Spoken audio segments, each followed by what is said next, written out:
Party, they need to wake up. It's time to get off that plantation. Time to wake up, do your own research. Deunta Lockett described. I'm with a grassroots organization called Flip Philly Red. We're here to offer you something different because you've been voting Democrat for the mayor's office for the past 70 years. In regards to bill number 250330, or what's part of the Safe Healthy Homes Act, this is the same thing for Chicago.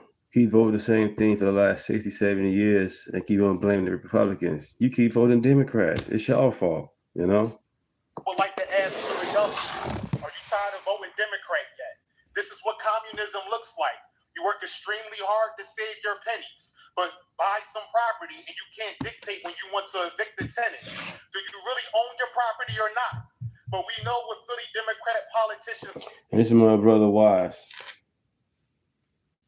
A righteous perspective. Love communism for, because they let Comrade Mayor Sherelle Parker raise the communist China flag in the birthplace of America. Tenants can already sue or simply move if it's a problem. But laws after laws scare away independent contractors and create more government-controlled housing.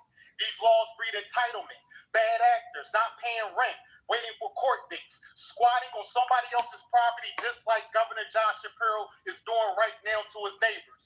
To the landlords of Philadelphia, when you raise the rents higher up front to cover eviction hassles, I don't understand it. How are you going to tell a small business owner what to do with their own property? How many bad tenants have we seen? Always playing loud music, fighting and harassing neighbors, running drugs out of properties, doing drugs in someone else's property. Are you a small business owner or a caretaker? Are there tenants or are they your children?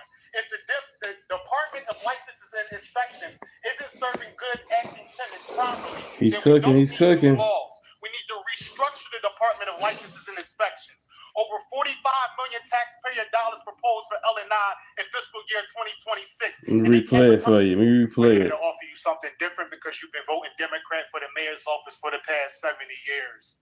In regards to bill number 250330, or what's part of the Safe Healthy Homes Act, I would like to ask Philadelphia, are you tired of voting Democrat yet? This is what communism looks like. You work extremely hard to save your pennies, but buy some property and you can't dictate when you want to evict the tenant. Do you really own your property or not? But we know what Philly Democrat politicians love communism for, because they let Comrade Mayor Sherelle Parker raise the communist China flag. Again, it's the same situation happening in Chicago for the last 60, 70 years. You got these people keep voting blue no matter who. Now they crying about what's going on. Stop voting blue. And create more government-controlled housing. These laws breed entitlement, bad actors not paying rent, waiting for court dates, squatting on somebody else's property just like Governor John Shapiro is doing right now to his neighbors. To the landlords of Philadelphia, when you raise the rents higher up front to cover eviction hassles, I don't understand it. How are you going to tell a small business owner what to do with their own property? How many bad tenants have we seen? Always playing loud music, fighting and harassing neighbors, running drugs out of properties, doing drugs in someone else's property. Are you a small business owner or a caretaker? Are there tenants or are they your children? If the Department of Licenses and Inspections isn't serving good acting tenants properly, then we don't need new laws. We need to restructure the Department of Licenses and Inspections. Over $45 million taxpayer dollars proposed for L&I in fiscal year 2026, and they can't return a phone call? Racist Democrat President LBJ said, I'm going to have these voting Democrat for the next 200 years. But you can change that in November. Stacey Garrity for governor. Excuse me. Y'all heard that? Y'all hear that? These voting Democrat for the next... Over $45 million taxpayer dollars proposed for L&I in fiscal year 2026, and they can't return a phone call? Racist Democrat President LBJ said, I'm going to have these voting Democrat for the next 200 years. But you can change that in November. Stacey Garrity for governor. Excuse me. Thank you for your attention. They're still doing it. Excuse me. Please don't use that language in these chambers. Have a wonderful day. I can say what I want. He can definitely say whatever he wants. It's his First Amendment right. These are also the same Democrats that say, hey, it's okay to call Black, Hispanic members derogatory terms if they work for ICE. These are the same people. They're ridiculous. This brother was cooking dough. Black folks, are you tired of supporting the Democrat Party that has pushed you to the back burner? Time and time and time again. Stop supporting these people. It's against the word of God. Right. I cannot support any party that's that's against the word of God. I'm sorry. I refuse. They can say I a man stand have up a for baby. what I believe. A man have a baby. A man have a baby. I want to see it with my physical eyes. I want to see this with my physical eyes. I want to see the baby come out as a baby, as a male, with all the male parts. I want to watch him grow up to a certain age, and I want to watch him have a baby. Can you produce that to me? If you can't, get out my face because you're lying. That's another thing. You know, well, they not male or female. Let them determine what they're going to do. Oh, yeah, that's happening. Oh, really? Can you go to jail if you God don't? created all things, and they not male or female. Let them decide. You got a 4-year-old. I'm not a girl. I'm a boy. Oh, really? Okay, you a boy, baby. Okay, let's go shopping. Yeah. Let's go shopping. Mommy get you whatever. Where's the daddy? Who knows? Because more than 9 out of 10, the daddy ain't gonna stand for it. It may be an AI. Now you can make an AI if you want to make an AI. But I'm saying this. I want to see a woman, make sure she's a woman, have a male, watch this male grow up the right way without start cutting on him, and then I want to see him have a baby. Right. I want to see this from. I don't want you telling me what can happen. I want to see it for myself. I don't care if it takes 15 years. Okay, I'll be 80. And I want to see it. Good morning. Thank you guys for stopping by. Thank you guys. Appreciate it. It would never be seen. We know Like that. and subscribe. We tell them that. But they so dumb. They believe it. They actually believe it themselves. I know. Oh yeah, a man can have a baby. Oh That's all really? they got to do. People A are man trying can to. have a period. And I ain't talking about no period. seahorse. I ain't talking about no seahorse. The male's seahorse have okay, I don't believe it, but I ain't saw it neither. But they say that's what happened. I don't know. That's what they say. They didn't say that's what happened. That's what they say. Yeah. But I ain't talking about no seahorse. I'm talking about a man. Period. Show me a man, physical man, not an AI, not something that you can create in the lab. Ex-white chromosome. I want to see it. I want to see a man and a woman. I don't want to see them with my physical eyes, but I want to know they're only 2 in the room. That's all I want to see. I want to make sure they're the only 2 in the room. That's funny. I don't understand. It's impossible. I can't believe it's so hard to believe that society, that we in the world like today, This is the kind of stuff that you'll see behind the scenes in a lot of Black households. This is the kind of stuff that you'll see. The only thing that the Democrat Party has is orange men bad, Republicans are racist. If you can remove yourself from that and just say, hey, you know what? I'm not really worried about President Trump. And I'm also, not really concerned with, if a group of people or a party is racist. Talk to me about your agenda. Show me your agenda, Democrat Party. What are you advocating for? What are you pushing? And the majority of people in this country, especially Black folks, Hispanic folks, but the majority of people will say, nah, I can't get with that. So many people are out here talking about, generational wealth. They want to, start and own businesses. The Democrat Party is anti-business, as you saw in that first clip. They're anti-small business. So many people are talking about, they want a good job. They want to be able to, purchase a home, for their families. The Democrat Party is anti you being able to own something. They want to tax you into oblivion, and when you die, they want to make sure that you can't leave it to your loved ones. And let's not even have a conversation that, the older couple was having in reference to who can and cannot have babies. Let's not even go down that road right now, because we know that is just an asinine conversation that birthed itself in a lot of these silly college campuses. And you got these blue, green, and red hair weirdos out here saying that, men can get pregnant, and women are just as strong as men, and so forth and so on. The propaganda is so outrageous. It's so ridiculous that if you just looked at it at face value, take away it's a right or a left, just look at what they're saying, you would say that it was crazy. You would say that these people are crazy. If somebody came up to you and was like, hey, that dude over there can get pregnant, that dude over there can menstruate, you would be saying, that person that's telling you this, y'all need to go get your brains checked. Pretty much. Something is wrong with you, because we know that can't be. We know that can't happen. But for whatever reason, the far left liberals, they want to push a agenda that is so radical, that is so wicked, that's so anti-America, so anti-God, anti-capitalism, anti the Constitution. They literally want to enslave people with some of the stupidest ideas. And the only thing that they have that keep... And none of the policies work. That's the reason why the people from other countries are coming to America, because that policy doesn't work. And the Democrat Party are pushing the communist bullshit onto those people. We don't want that. We don't want no communists here. Capitalism keeps people, in bondage is racism, sexism, patriarchy. It's those little buzzwords that will keep some people in bondage, believing that, if you go and support the Republican Party, or if you support the right, or because what we do know is most people are conservative, but they understand that, hey, we can keep folks on this Democratic plantation because we're going to tell them, hey, those folks over there are racist. When in all actuality, this thing from the truth. Most white people in this country want the same thing that black folks want in this country. They want a good job, or they want to own a business. They want to be able to protect and provide for their families.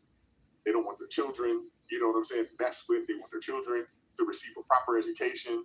And they want to live a good life with hopes that they'll have a little bit of money left over, stacked up, saved, that they can leave to their children or their children's children. Simple as that. But I want to hear from you guys in the comment section. What are your thoughts? Hit the like button, share the video, subscribe to the channel, turn the notifications on to all so you never miss an upload.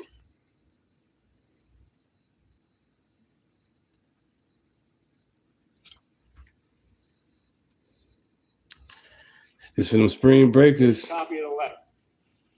Social media, we are coming after you. We're going to sue you civilly. And we're coming after every asset that you have. This goes to every promoter.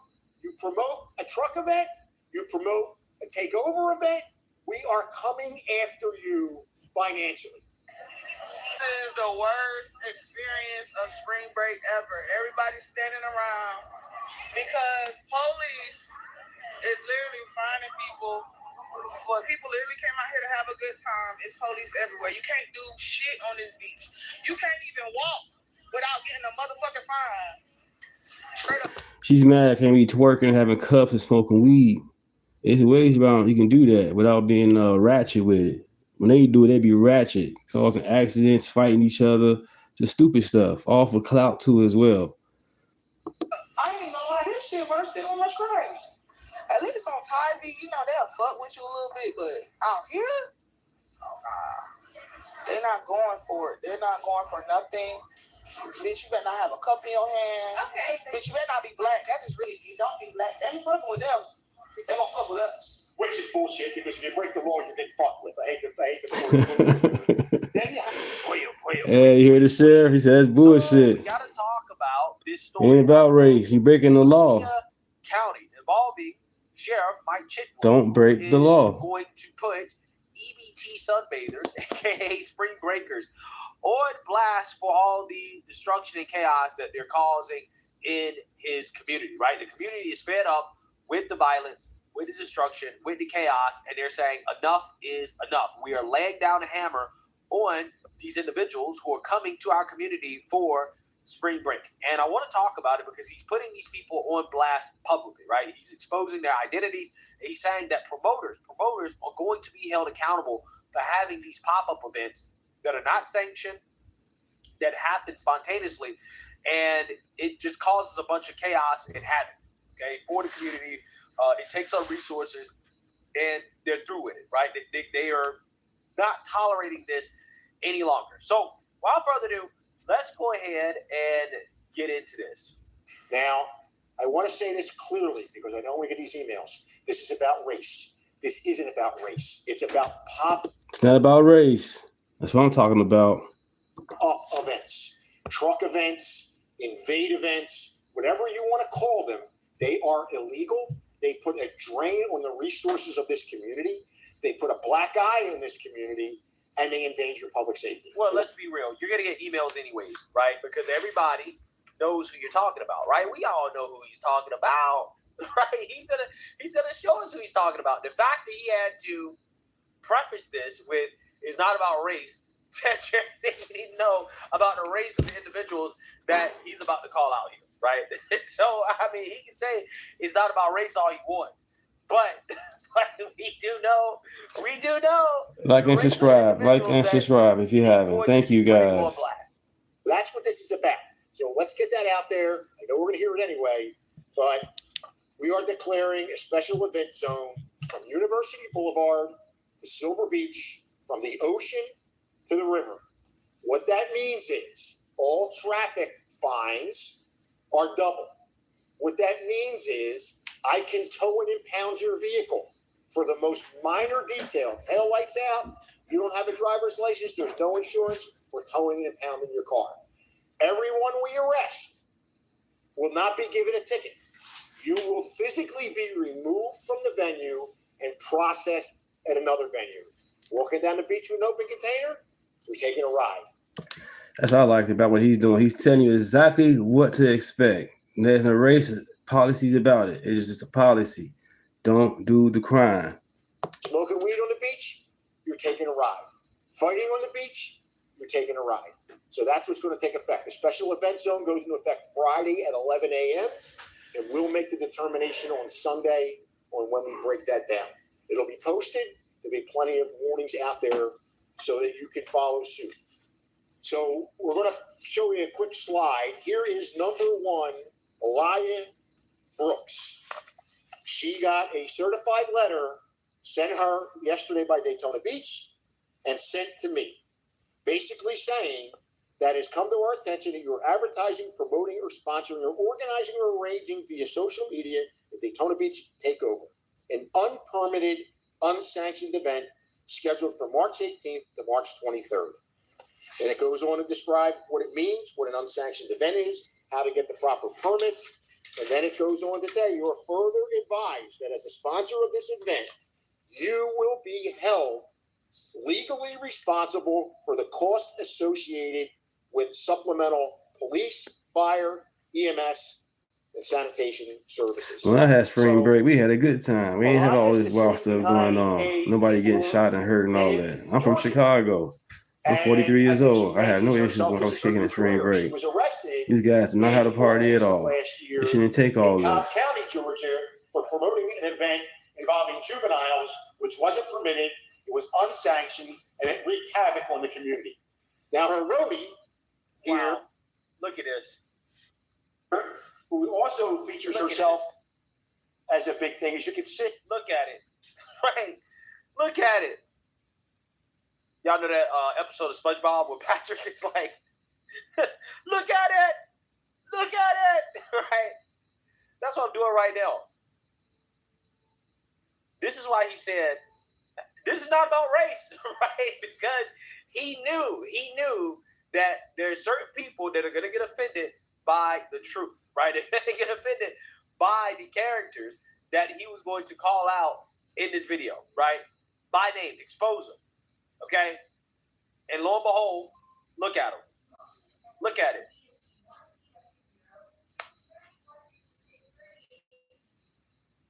I'm just saying, stereotypes exist for a reason, right? It exists for a reason. This is exactly why it's a thing. And people boo-hoo on and cry about it. Oh, why do they, think about us the way that they do, right? Why do they believe that, we engage in this type of activity, that we're violent and, that we're, agents of chaos? Well, look at it, right? Look at this. This is what we're dealing with. at some point, people have to acknowledge this for what it is. You have to acknowledge the pattern that we continue to see over and over and over and over again. This sheriff is fatigued, right? He's fatigued to the max. Brittany Plummer is her rodeo in this. So as you can see, day 3, spring break, and she's talking about what's going on. She's filming, as you can see. That's her beach. There's the shot tower, and she's posted all of these things. Wow. Again, Wig off. unsanctioned, Weave off in the sand. Amazing. Wigs everywhere, pink wigs flying everywhere. Amazing. unpermitted event causing mayhem. This is the worst spring break. Because they're not fighting. That's why it's not worse. That's why it's wow. That's crazy. As y'all can see, it's clearly you can't do shit on this beach. It's a lot. Move. They taking people to jail. What else going on out here? It's just a whole lot of racial profiling going on. Racial profiling. Damn. Racial profiling. You don't say. Again, the sheriff said it's not racial. These people are claiming that there's racial profiling going on. Again, there's a common denominator here, right? I'm just saying there's a common denominator that just so happens to be the same group of people, right? That all happen to look pretty similarly. There's a whole lot of racial profiling going on. You don't see no white people in handcuffs. You don't see no white people. They talking no white people. They talking to all the black people, as y'all can see. Again, why is that? Okay, but you still walking and recording. So you're attacking all black people, period. Why they ain't getting you? Stop it. Stop the cap. Why is that? Is there a difference in behavior, right? Maybe that's it. Maybe that's it. I don't know. Y'all tell me. This is the worst experience of spring break ever. Everybody's standing around because police is literally finding people. Well, people literally came out here to have a good time. It's police everywhere. You can't do shit on this beach. You can't even walk without getting a motherfucking fine. Straight up. I ain't even gonna lie, this shit worse than on my scratch. At least on Tide Beach, you know, they'll fuck with you a little bit, but out here, oh nah. They're not going for it. They're not going for nothing. Bitch, you better not have a cup in your hand. Okay. Bitch, you better not be black. That's just really, you don't be black. They ain't fucking with them. They won't fuck with us. Which is bullshit because if you break the law, you're getting fucked with. I hate the poor Bullshit. Then you have what's called our class. Wow. Base sheriff. Call it out for what it is. It is bullshit. And when you break the law, you will get fucked with. Yes, absolutely.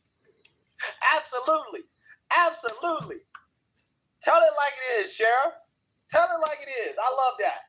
SB organizers. Most of these are locals, and when you send them a letter and reach out to them, it kind of goes away. Like in 2025, they'll try to promote some different stuff. Mostly different events throughout Volusia County.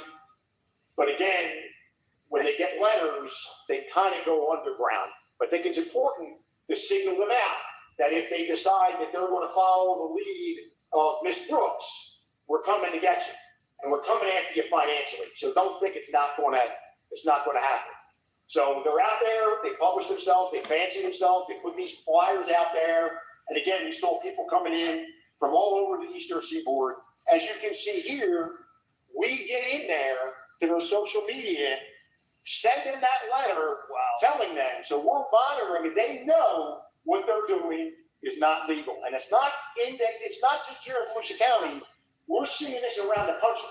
You know, we see it in Georgia. You see it in Panama City. You see it in other places where people get on social media and they take over areas and they basically destroy the area. They destroy the quality of life. Crime comes with it no matter what it is, whether it's a truck event, whether it's a spring break event, no matter what it may be, it does nothing good. Now, this last person I want to signal out, Kiera, is planning an event in April and May. Now, Kiera, we've dealt with you before, and I want everybody to hear it, and I'm putting you on blast. If that event comes in and you continue to advertise it on social media, we are coming after you. We're going to sue you civilly, and we're coming after every asset that you have. Wow. This goes to every promoter. You promote a truck event, you promote a takeover event, we are coming after you financially. So we're going to be the first county, and my attorneys are working on it now, probably going to be the first county in the state where you're going to see we are coming after you financially. And if I can come after you criminally, I would. So don't sit behind a keyboard in Georgia or Orlando or wherever and think you're going to do these truck events or these takeover events, because it's not going to happen. There's a way to do business. Get permits. You do things the right way. But when you get on social media and think you're going to take it over, so be it. You can copy the letter. So she's on blast. She now knows on top of all the other things. There's a copy of the letter. Any questions? I love this. I absolutely love this. I love nice and organized. Right. No excuse. Injections in my vein, right? No BS. We're coming after you financially. We might not be able to come after you criminally, but we're going to come after you using any means necessary, right? And that's how you got to treat these people. That's how you got to treat them. That's how you got to treat them. There's no other way to solve this problem outside of actually going after the individuals who are promoting this stuff, who are setting it up, right? And financially breaking them. That's what needs to happen. Hopefully he can get some criminal charges in there as well, too. Let's listen to one question here.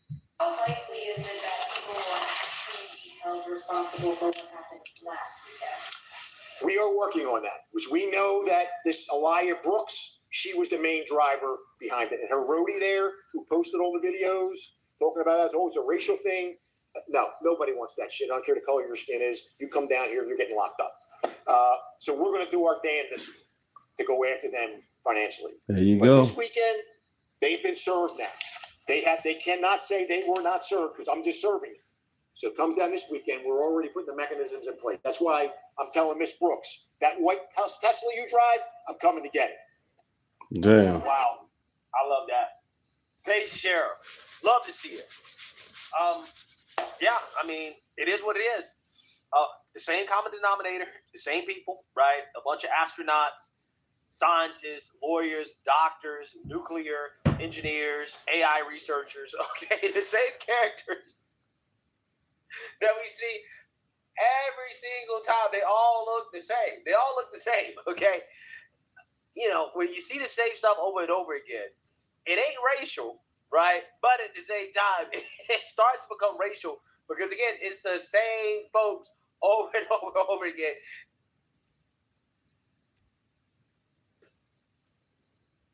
Over and over again.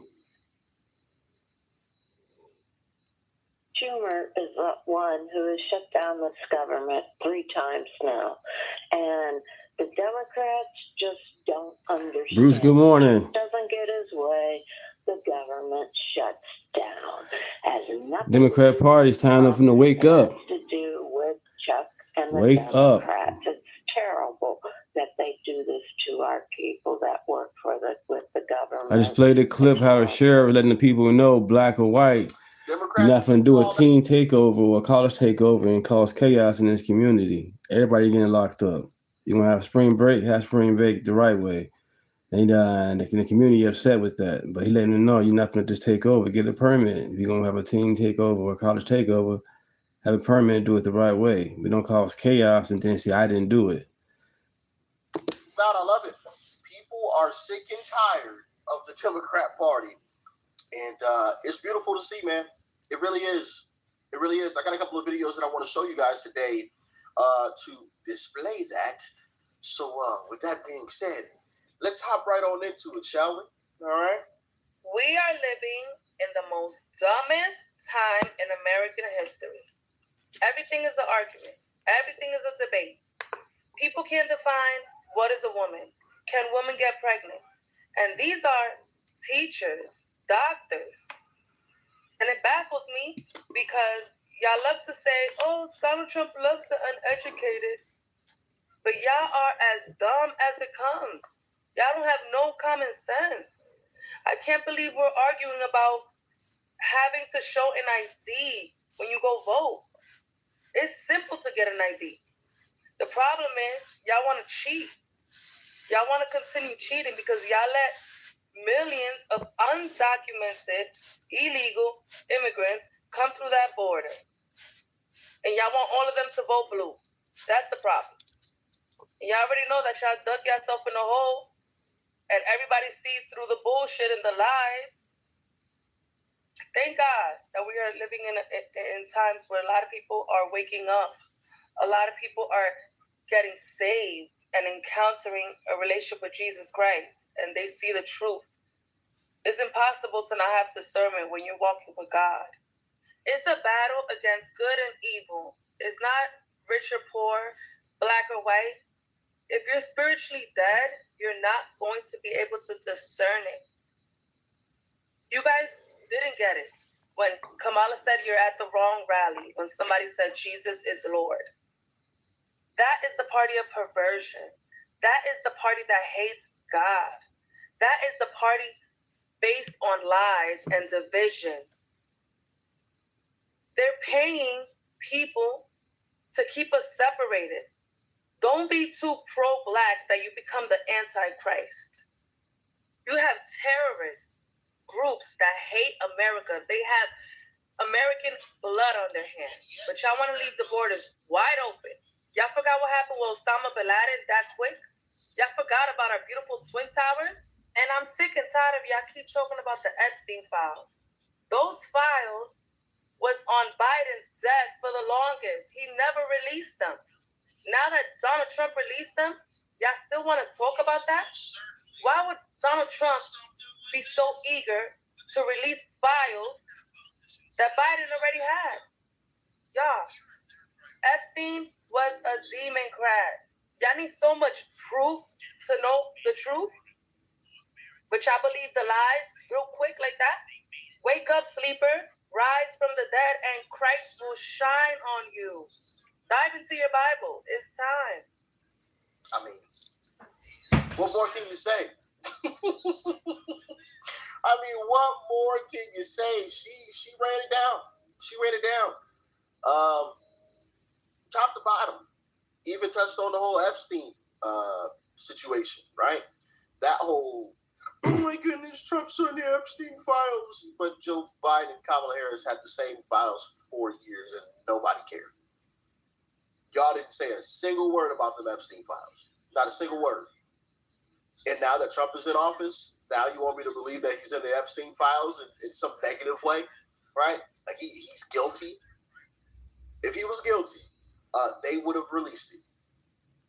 You know, or at minimum, would have released it to, you know, some publication and leaked files, you know, would have said the files were leaked or hacked or something. And, oh, we just so happen to have files on Trump that show. Right, Bruce. Like, come on now, stop it.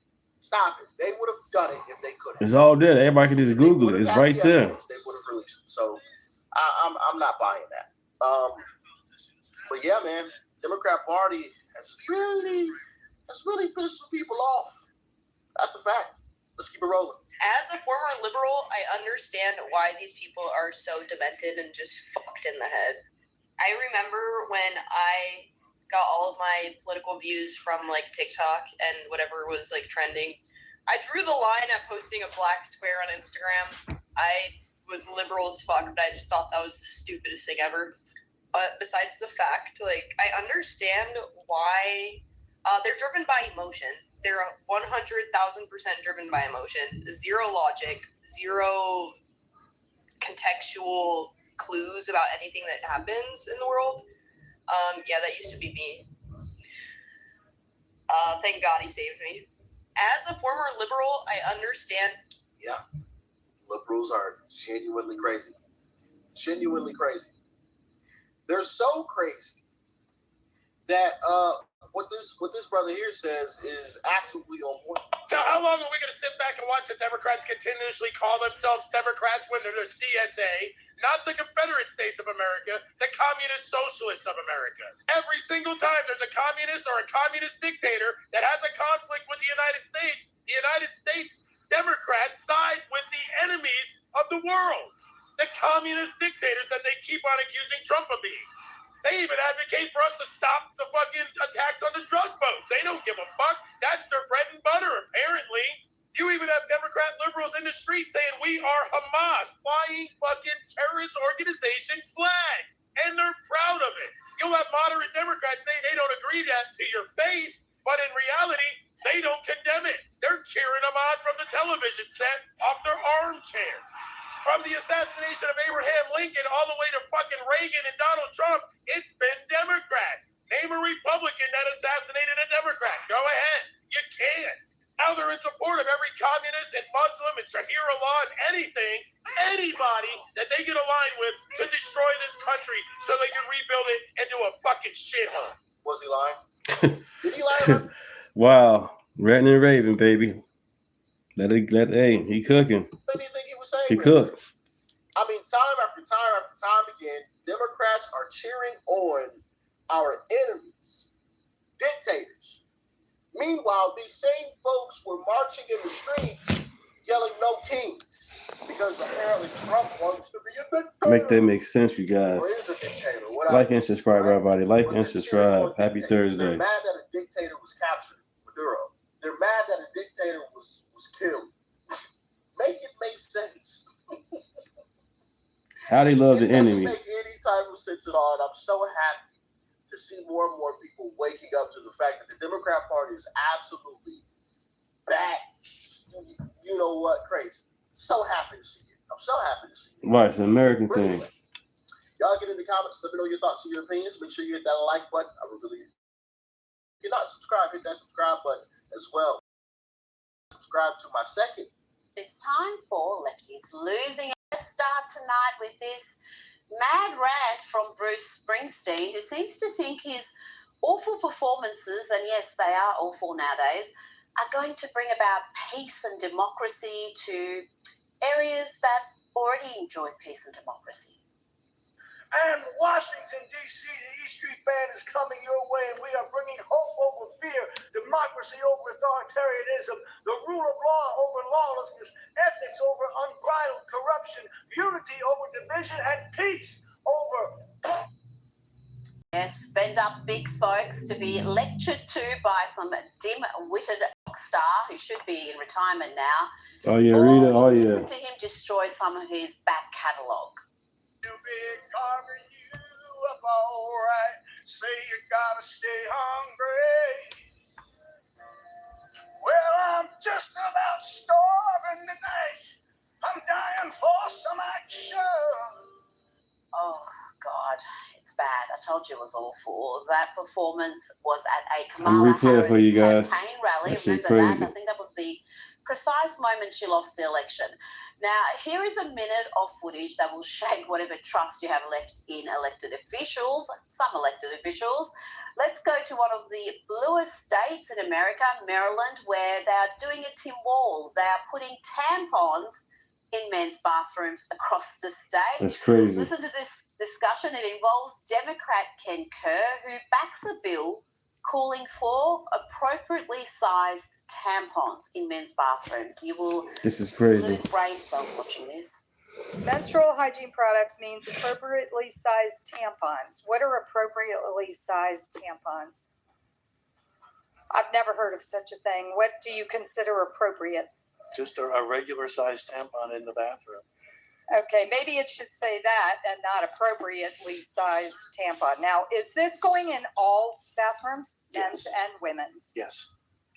How about the Ravens Stadium? If it is a state-owned building, then yes, it would go in. It's a public building. Now, let's check in with this young lass who's very upset with some blood work results. No, she doesn't have an illness. She's not deficient in iron. Let's see what has her so upset. But something to note is that my parents are first cousins, okay? My dad is one of 18 brothers and sisters from the same parents. And like I said, my parents are cousins. And so you can imagine this family tree, massive, huge. Decided to do my blood work, and she shows me my family tree. She's like, just want to go through this and make sure it's right, because it's kind of crazy. And then tell me why, at the very bottom of the page, it says Ashkenazi Jewish with a check mark, and it says yes. Now I'm looking at it. I'm like, I don't like that. She's like, I know, but it's just region. And here's the thing. She didn't even have to justify it because as a genetic counselor, it does make sense, but I don't like it. I do not like it. But it's just the thing that it sucks. Okay, so the fact that your parents are first cousins, that's not a concern. No resentment there about all the health issues it could bring your way, but it's very upset about those Jewish links. Silly girl.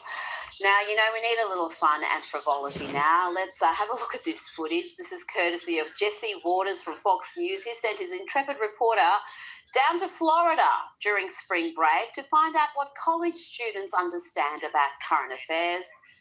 The results are far worse than you could possibly imagine. What have you heard that Donald Trump has been doing recently? Gulf of America. That's the last thing I kept up with. We're going to war with Iraq. That's been crazy. What do you do in Colombia? You got Maduro out? Oh, with Trump, but that done. He's like trying to sue those people for making jokes about him. 600 times! You must be happy. I'm very happy. The Ayatollah's dead. What? Who? What? What is that? Who is Ayatollah? I have never heard that word in my life. Louis, what's Ayatollah? Damn. That was more devastating to me. He was the supreme leader of Iran. He's dead? Oh, yeah, we killed him. You did? You killed him? I don't want to jump to any conclusions, but I suspect there may be an issue or two with the American education system. I'll bet you any money those kids know precisely They worry about pronouns too much. That's the problem. Pansexual is, but just don't bother asking them about history or geography, current affairs, none of that. Now to a debate involving fitness guru Jillian Michaels and a room full of delusional body positivity activists. They had robust debate, but as always with these types, they are triggered by correct terms that accurately describe things. I'm going to do my best to not use the O word because I find it pretty offensive. So I'm going to use fat-bodied as we talk. Okay. Do you understand why people find it harmful and triggering? Overweight and obese is literally just having too much body fat. Poor Jillian. She was very patient there, but she should have just told these ladies medical facts don't care about your feelings. They don't. By looking at yourself in the mirror and telling yourself, I'm beautiful. It's not going to work, kid. It does That's work. an SNL skit. It's not. Yes, it is. How it's positive affirmations. Like we're like, no. This is like real. Like how positive we speak. affirmations, How we like speak. dealing with a bullet wound with a Okay, band-aid. okay. Now, late night TV programs continue to see their audience numbers dwindle. The most popular late night TV host is this guy, and for good reason. One, he's actually funny, and he doesn't devote his entire program to deranged hatred of the president. That's more than can be said about this lot. Here you have them claiming in unison the war against the Iranian regime is illegal and pushing the daft conspiracy theory that it's all about an Epstein distraction. Idiocy. After launching yet another illegal war in the Middle East that could destabilize the region and put American troops in harm's way, Trump has been spending his time doing what all presidents do during wars, taking calls from reporters. Just after midnight, the Pentagon launched what they are calling Operation Epic Fury, which is different from its original title, which was Operation Epsteino Distracto. This military mission has been dubbed Operation Epic Fury. Fun fact, Epic Fury is an anagram for Forget Epstein. So far, you've hit nuclear facilities, missile defenses. What do you want to destroy the most? The Epstein files. Okay, I understand. Yeah. And as the war against the Iranian regime has progressed, these same late-night TV hosts, the alleged comics, have all made it clear that they are not for America. The Defense Department just put in a request to fund the war for, are you ready? $200 billion. That's billion with a B, and insane with a D and a J and a T. At $200 billion, President Trump heard and was like, Iran must be getting one hell of a ballroom. President Trump also called the war in Iran, quote, a little excursion. Okay, just because you give it a cute name doesn't make it less bad. That's like saying OJ had a case of the Mondays. Networks have to learn. You better not lie and give misinformation about how this war is going. That's Donald Trump's job. And here's another fake headline. Secretary Hegseth visibly agitated, alcohol on breath. Here's a real one. Here's a real one for a patriotic press. Secretary Hegseth named Diamond member of Good morning, Zach. Tequila Honors Program. You're a protester. They shoot you right through the head. This is an evil group of people. Oh, now he's against shooting protesters. That's good. He's evolving. Yep, that's the lying lowlife Jimmy Kimmel equating the Iranian regime killing tens of thousands of innocent peaceful protesters, slaughtering them in the streets, slaughtering them even in their hospital beds, publicly hanging them. He's comparing that to a couple of agitators being shot in Minnesota after attacking ICE agents. Well done, Jim. You absolute muppet. Good morning, Paul. Is Center for the American Experiment president and co-founder of the popular Powerline blog, John Hinderaker. John, it's one thing to hate Donald Trump, as these late-night TV hosts obviously do, but it seems like they're barracking for the US to fail, and they are completely whitewashing the evil, the threat the Iranian regime poses the world.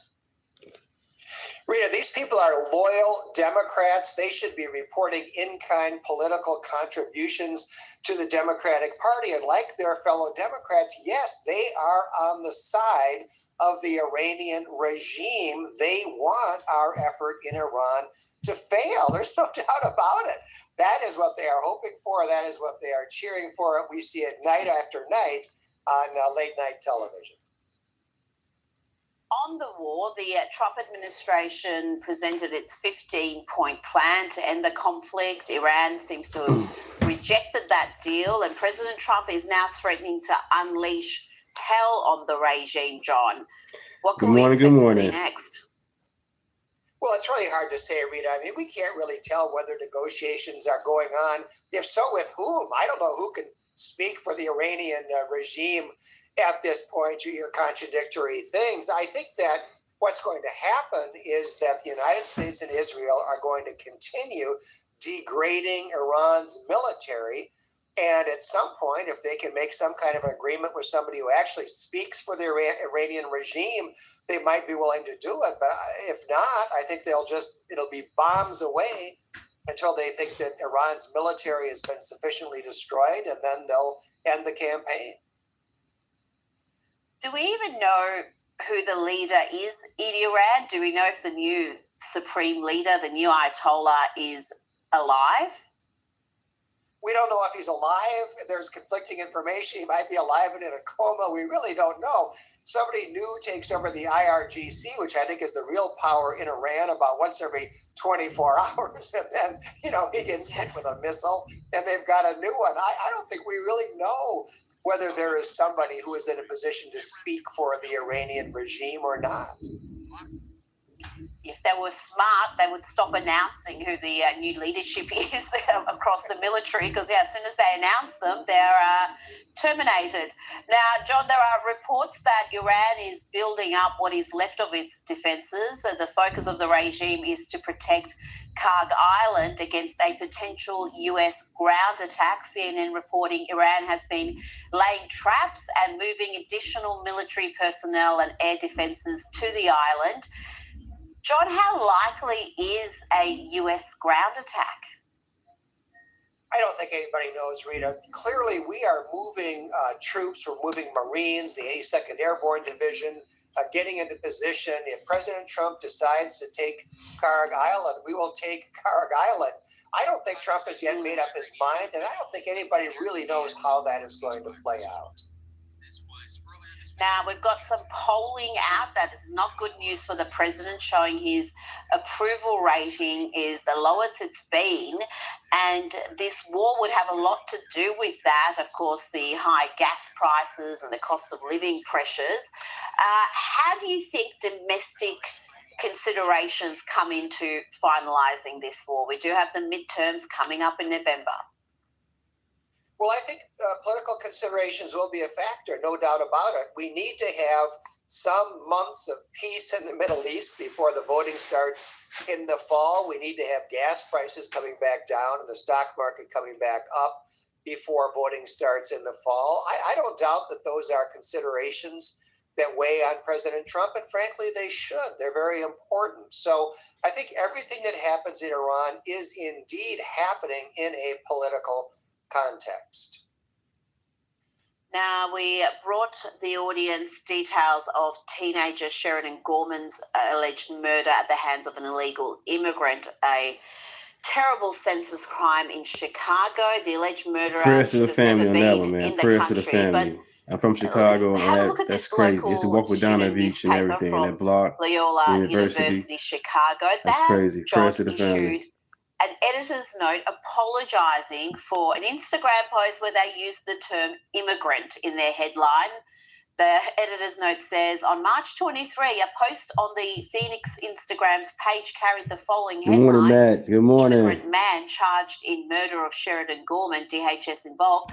That headline didn't reflect the most important elements in the story, and it was taken down minutes later, to prevent any further harm to affected community members. This is how crazy the American left has become, John. The affected community members they should be worried about are the family members of the victim, not illegal immigrants who perhaps don't like an accurate headline. Rita, this guy's a murderer. And the newspaper is apologizing for, quote, the harm that language can cause, close quote. They have zero concern for the harm that shooting a completely innocent 18-year-old girl will cause. I mean, this is completely nuts. They apologize for saying Right, they need to immigrant, apologize. for saying immigrant, but you know, the correct legal term under American law is illegal alien. Yeah, well, that's exactly right. And there's just been so many cases, particularly in academia, even in high schools, where kids have been marked down for using that term, or have been told to resubmit their work for using the correct legal term. Now, on the issue of illegal immigration, explain to my audience the significance of the Eighth Circuit Court of Appeals ruling 2-1 for the Trump administration and finding that federal law doesn't only allow but requires ICE to detain the vast majority of people that is seeking to deport. What will this ruling mean in a practical sense? Yeah, this is from my home state of Minnesota, Rita. ICE has been detaining illegal immigrants, and lawyers have filed more than 1,100 habeas corpus petitions in 2 months. Usually there's like 30 in a year. And Democratic Party judges have been granting those petitions and ordering illegal aliens to be released. What's happened is that the Eighth Circuit has now joined the Fifth Circuit Court of Appeals in holding that these Democratic judges were acting on a wrong interpretation of immigration law. And in fact, those detainees should have been held until they could be deported. But you know, Rita, the real scandal is that these activist judges, based on what's now been held to be a wrong interpretation of the law, have been threatening to hold assistant U.S. attorneys in contempt. One of them actually threatened to put the United States attorney for the District of Minnesota in jail. And at one point, they held a hearing on whether one of these illegal immigrants had in fact lost a shoelace. I mean, that is how crazy it has been. Those rulings have now been overturned, but meanwhile, there's 1,100 illegal immigrants who have been set free. I'm glad that valuable court time is being devoted to determining what happened to a shoelace. I mean, that is just madness. This is a little bit foreign to audiences that aren't in the US. We've got activists like judges in Western countries everywhere, but not quite like the US. Just explain to the audience what happens when you have politicians appointing judges that are just deeply ideological and it's reflected in their work. Rita, what's been happening is that in the Obama administration, even more so in the 4 years of the Biden administration, those presidents were not appointing distinguished lawyers, legal scholars, neutral arbiters to the bench. They were deliberately appointing left-wing activists to the federal courts. And those left-wing activists have now issued, I don't know how many, dozens and dozens and dozens of rulings adverse to the Trump administration, the vast majority of which have been overturned on appeal. But this is a process that takes months and even years to play out, and they are doing a tremendous amount of damage.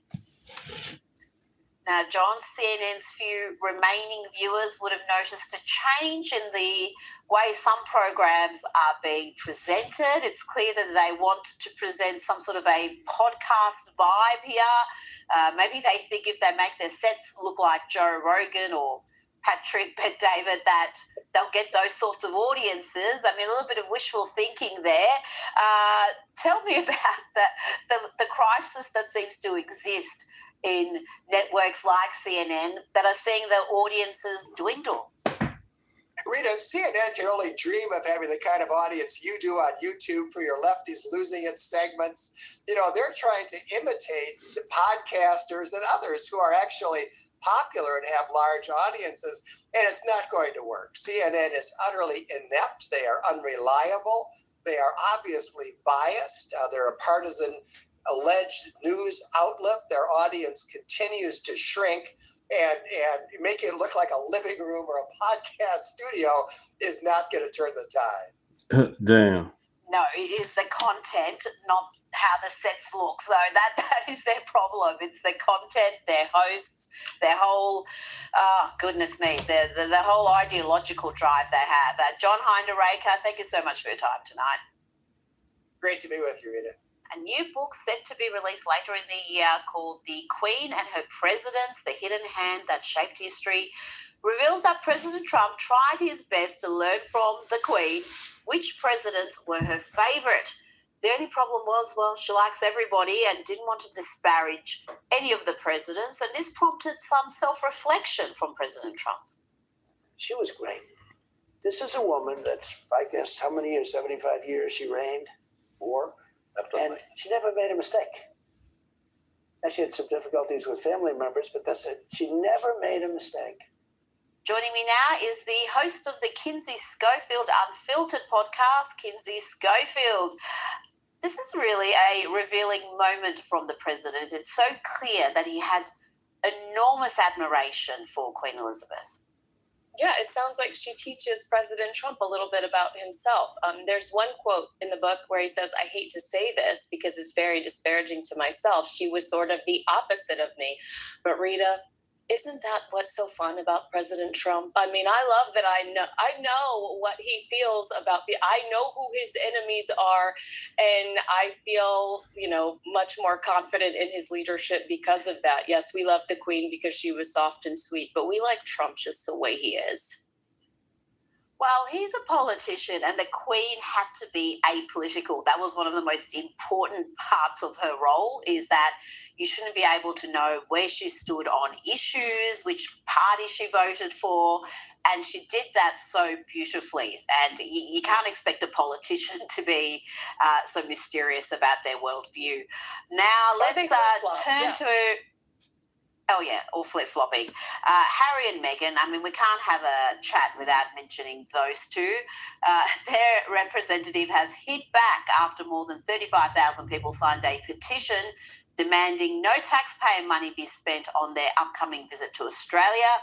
A spokesman for the couple responded saying it's a no moot love. point. The trip is being funded privately, so I'm not sure what this petition hopes to achieve. Kinsey, well, if it's a moot point, I don't know why we even bother responding. I know, never complain, never explain. Hitting back at this and so arrogantly and attacking Tom Bauer for his new book. I don't think that they realize that they platform these headlines, that they give these stories more oxygen. And the tone of their response about this particular petition, it reeks of animosity. And you understand why the pair are polling so poorly globally. I mean, it just sounded so bitter. Stay home with your kids. It doesn't sound like Australia wants you. Damn. No, last time they were here, they were treated with absolute adoration from everybody except me. They were just at the height of their popularity, and I think they're going to get a very different reception this time around. Now, let's stay with this couple, and a new report has revealed their neighbours in Montecito have had enough of Harry and Meghan. What's behind this bad press? Page 6 has reported this and other outlets. Why are the neighbours upset with the royal couple? Well, I'll tell you, I think that this is kind of an avalanche coming off of that Variety piece that was so unforgiving last week that really goes into their relationship crumbling with Netflix. And some of the neighbors saying that they don't hate them. They just avoid them. No one wants to be seen with them. It's a growing awareness that they're takers with zero self-awareness and everyone's exhausted by them. I think takers is the key word. They've been accused of asking to borrow people's vacation homes, asking to borrow their jets. Their relationships seem very one-sided, and they're focused on what they can get out of other people and how they can take the financial burden off of themselves. Hence, Australia wanting to confirm that they aren't freeloading off of them. Takers is an excellent word. So is entitlement, users. I mean, a lot of words you could use to describe those two. Now let's talk about Stephen Colbert, the outgoing late-night TV host. He's been slammed online after it was revealed he would be one of the key writers in an upcoming Lord of the Rings movie. Here was some of the announcement. You know what the books mean to me and what your films mean to me. But the thing I found myself reading over and over again were the 6 chapters early on in the Fellowship that y'all never developed into the first movie back in the day. It's basically the chapter is Three's Company through Fog on the Barrow Downs. And I thought, oh, wait, maybe that could be its own story that could fit into the larger story. Could we make something that was completely faithful to the books while also being completely faithful to the movies? Kinsey, this is just baffling. Out of all the talented writers, why would they choose Stephen Colbert? I mean, he's certainly not funny. His writing ability, his creativity, I mean, all of these things have to be questioned right now. Allegedly, Colbert has been a Lord of the Rings super fan. Who knew? And his Nepo baby son, Peter, who's 28, will also be involved in the new installment of the Lord of the Rings film franchise. I mean, at least he's going to keep working. We're just glad he's not asking for government assistance. Well, yes, some said he was unemployable. He's proven them wrong. Now, pop star Miley Cyrus has mocked Call Her Daddy podcast host Alex Cooper, labelled her creepy. I mean, this is what I call left-on-left violence, Kinsey. It's rather amusing. This is Miley speaking at the 20th anniversary of Hannah Montana. And Alex, being a super fan, kind of rude. She's also my neighbor, which is also creepy. She got money and then she moved next door to me. There was no other host. I was like, just walked next to it was weird. And she's like, oh my God, you live here? She interviewed me at my house like 5 years ago, so you knew damn well it's private. Kinsey, it's not the first time Miley Cyrus has attacked Alex Cooper. Tai Chi practicing snowboard champion, I can fix the flat on your car. Rock star. I know this because this is Alex Cooper who hosted the Hannah 20th special. This is her favorite Hannah Montana song. And I asked her, does she actually know the lyrics to it? And she never knew that it says Tai Chi practicing snowboard champion. It's like, but that's the chorus. She's like, I never even really thought about it saying that. She does have it tattooed on her arm, so I don't know if she forgot. What's going on here? Is this all an elaborate joke between these two, or is the angst real? Well, first of all, she wouldn't be your next door neighbor if you moved to Canada like you promised us you were going to, Miley Cyrus, when Trump was elected. So we don't want to hear it. We don't want to hear it. I don't know that whole Hannah Montana 20th anniversary. I'm a 41-year-old woman. Loved Hannah Montana. I hated it. It was the most depressing thing ever. Maybe she's trying to throw Alex under the bus because fans are disappointed. There's like none of the other cast members on there. She just, except for her dad, Billy Ray Cyrus. Thank God he was there. But it was just Hannah Montana walking around an empty set, and it was kind of disappointing. Maybe she's just trying to throw the blame somewhere else. Maybe she's trying to... And my predictions have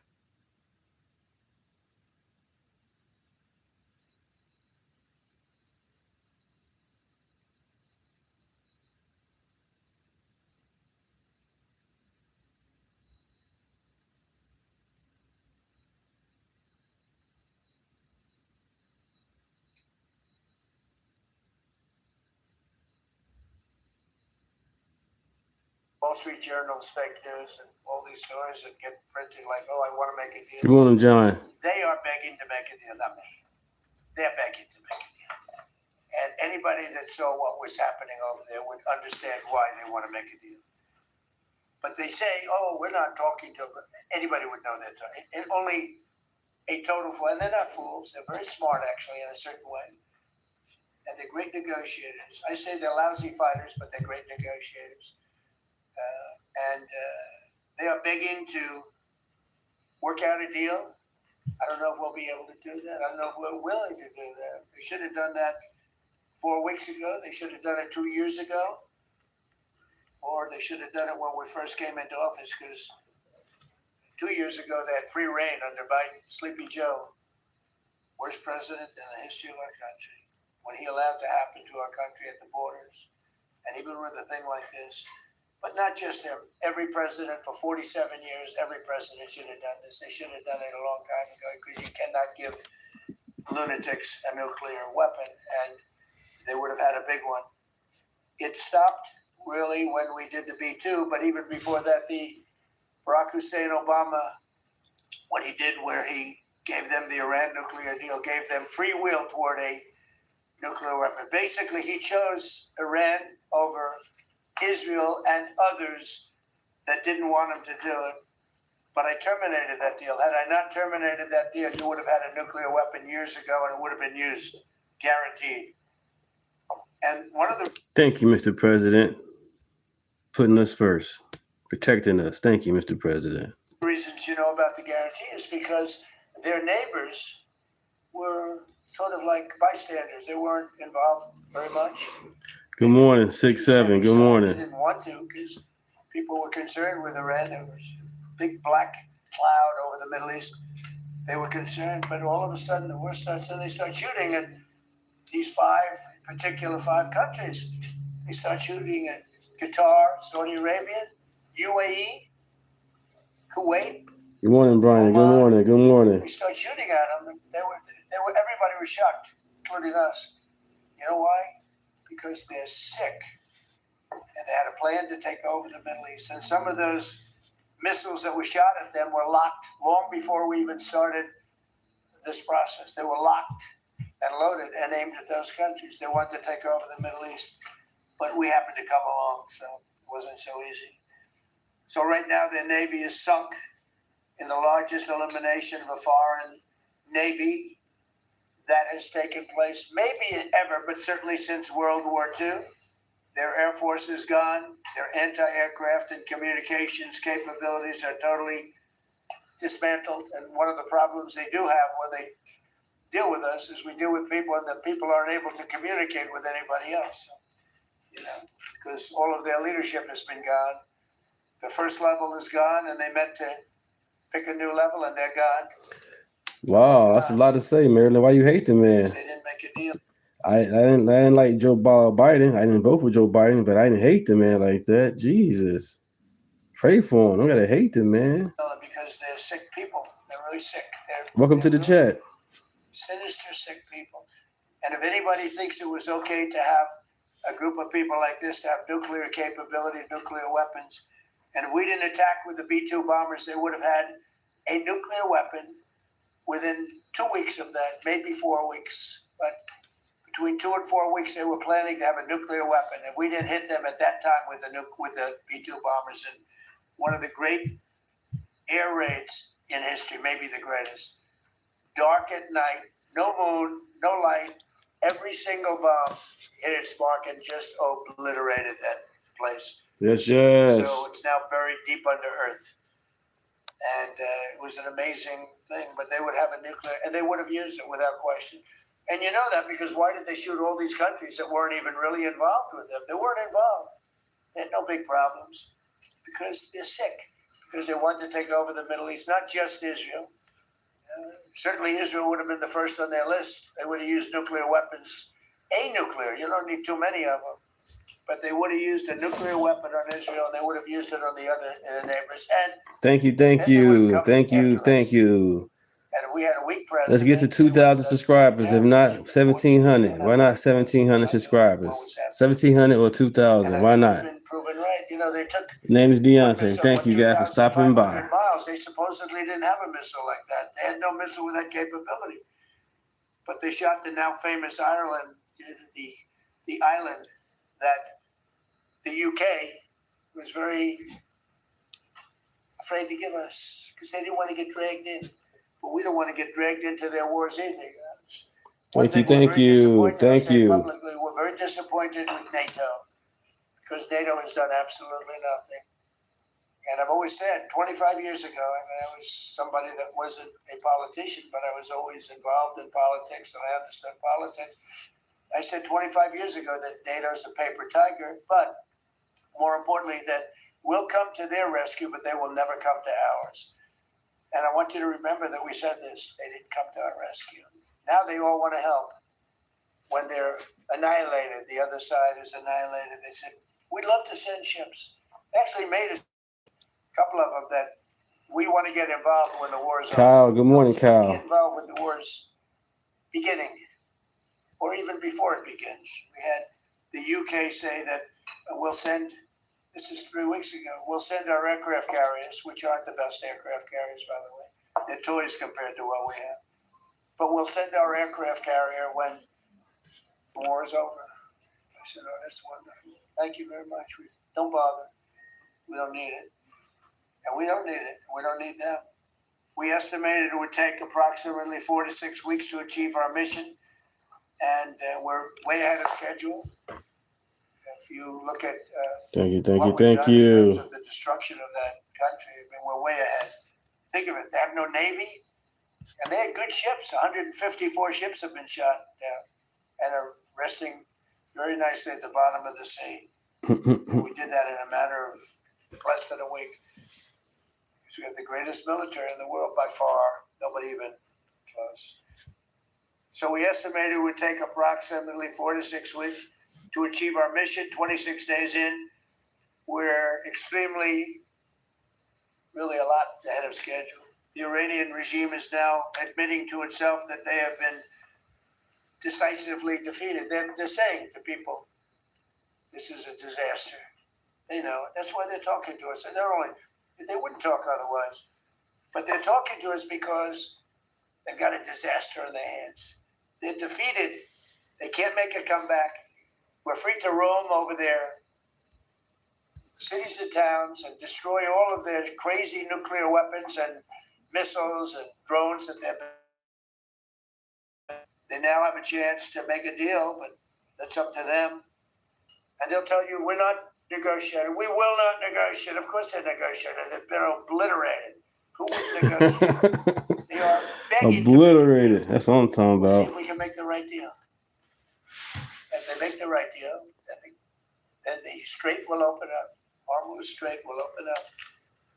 And even now, we don't know if there are any mines. You know, they have 22 they call mine droppers. Think of it. Who would have 22 mine droppers? It's a boat that drops mines. Who has 20?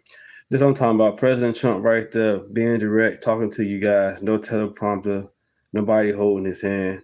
Sleepy Joe, we didn't know what the hell he was doing at all. That's what I voted for. You know, I don't want nobody to be dying, but peace through strength. You know, and the people need it, the people are asking for it from both sides of the aisle. Trump is man getting it done, you know. When Biden, when Obama did it, nobody ain't complaining about nothing. The great Messiah does it, no issues. Trump does it, it's always a problem. That's why I keep on saying, but, because it's selective outrage. You know what I'm saying? And history's right there for us. Biden funded Ukraine with all this money. You guys are all for it. When Ukraine pins and all. Now Trump does this issue. To mind droppers, except for people with very evil intention. So every one of those mind droppers has been struck with the same weapon we used to stop drugs from coming into the United States of America. When we hit those boats, it's the exact same weapon, extremely effective. We have unlimited supplies and extremely effective. But they have no more mind droppers. By the way, speaking of drugs, we're 98% down drugs coming in by water, by the ocean, by the sea. 98%. And we're trying to find out who are the 2% because we think they're the bravest men anywhere in the world. Maybe women. But whoever's on those boats is very brave or doesn't watch television. But where drugs coming in by sea, coming in by water, are 98% down. And now we'll stop the drugs coming in by land. The land is the easy one. You got to stop the water. Came into the water. Now it's all pinched. And these people are trying to come in by land. And we will. That's it. That's the easy one. But we had to take care of the water first. Nobody's coming in. Virtually nothing is coming in anymore. It was hundreds of millions of dollars a week were coming in by water.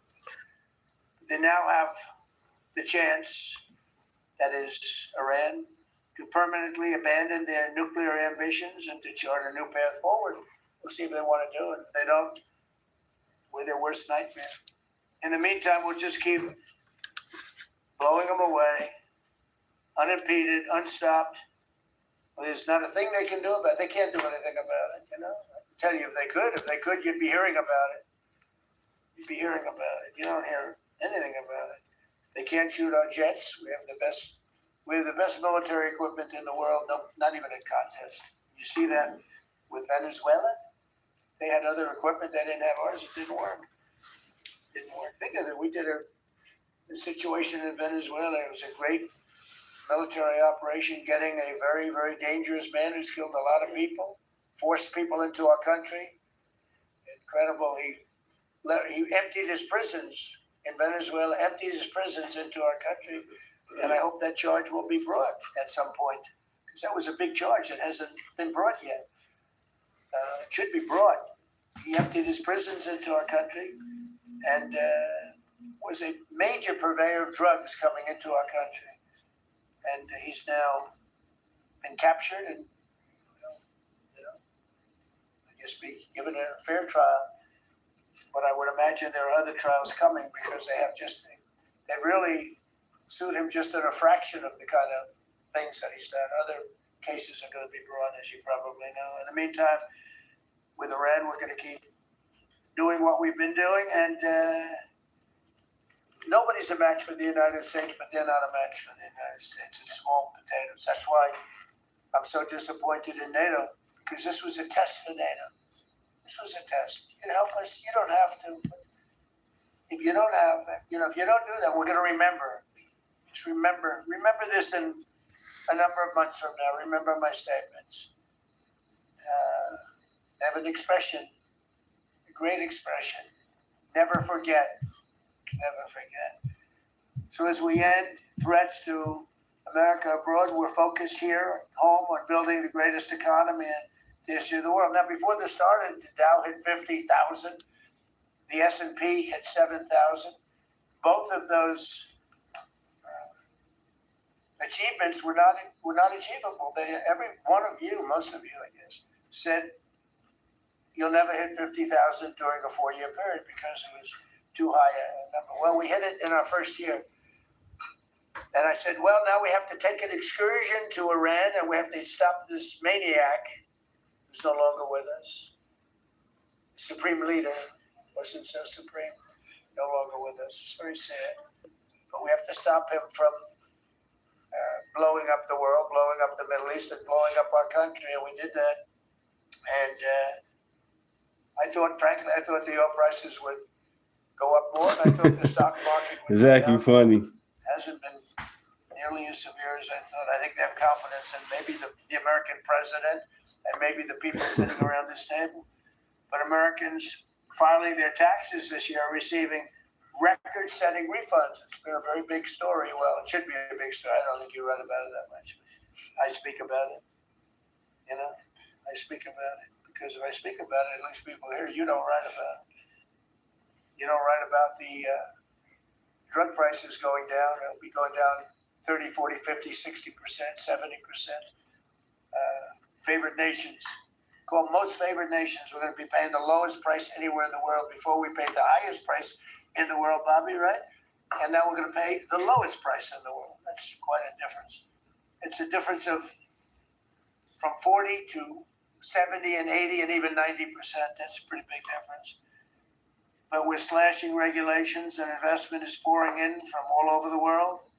We have the most investment of any country in history has been put into our country in the last year. And again, we had to take a little detour. Won't be long.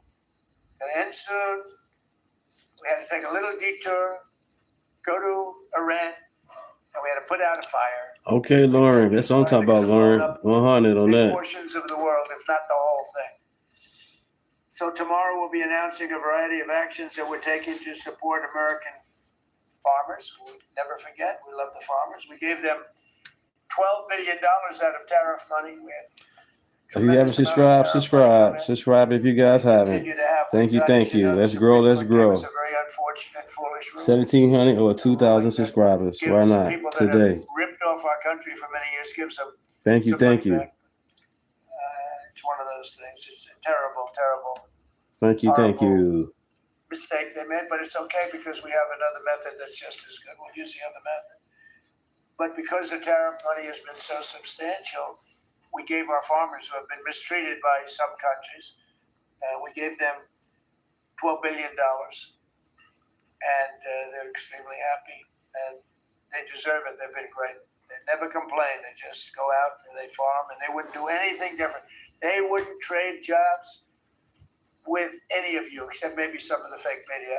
Somehow I don't see that. I like their job better, actually. I love the farmers. So we gave them $12 billion.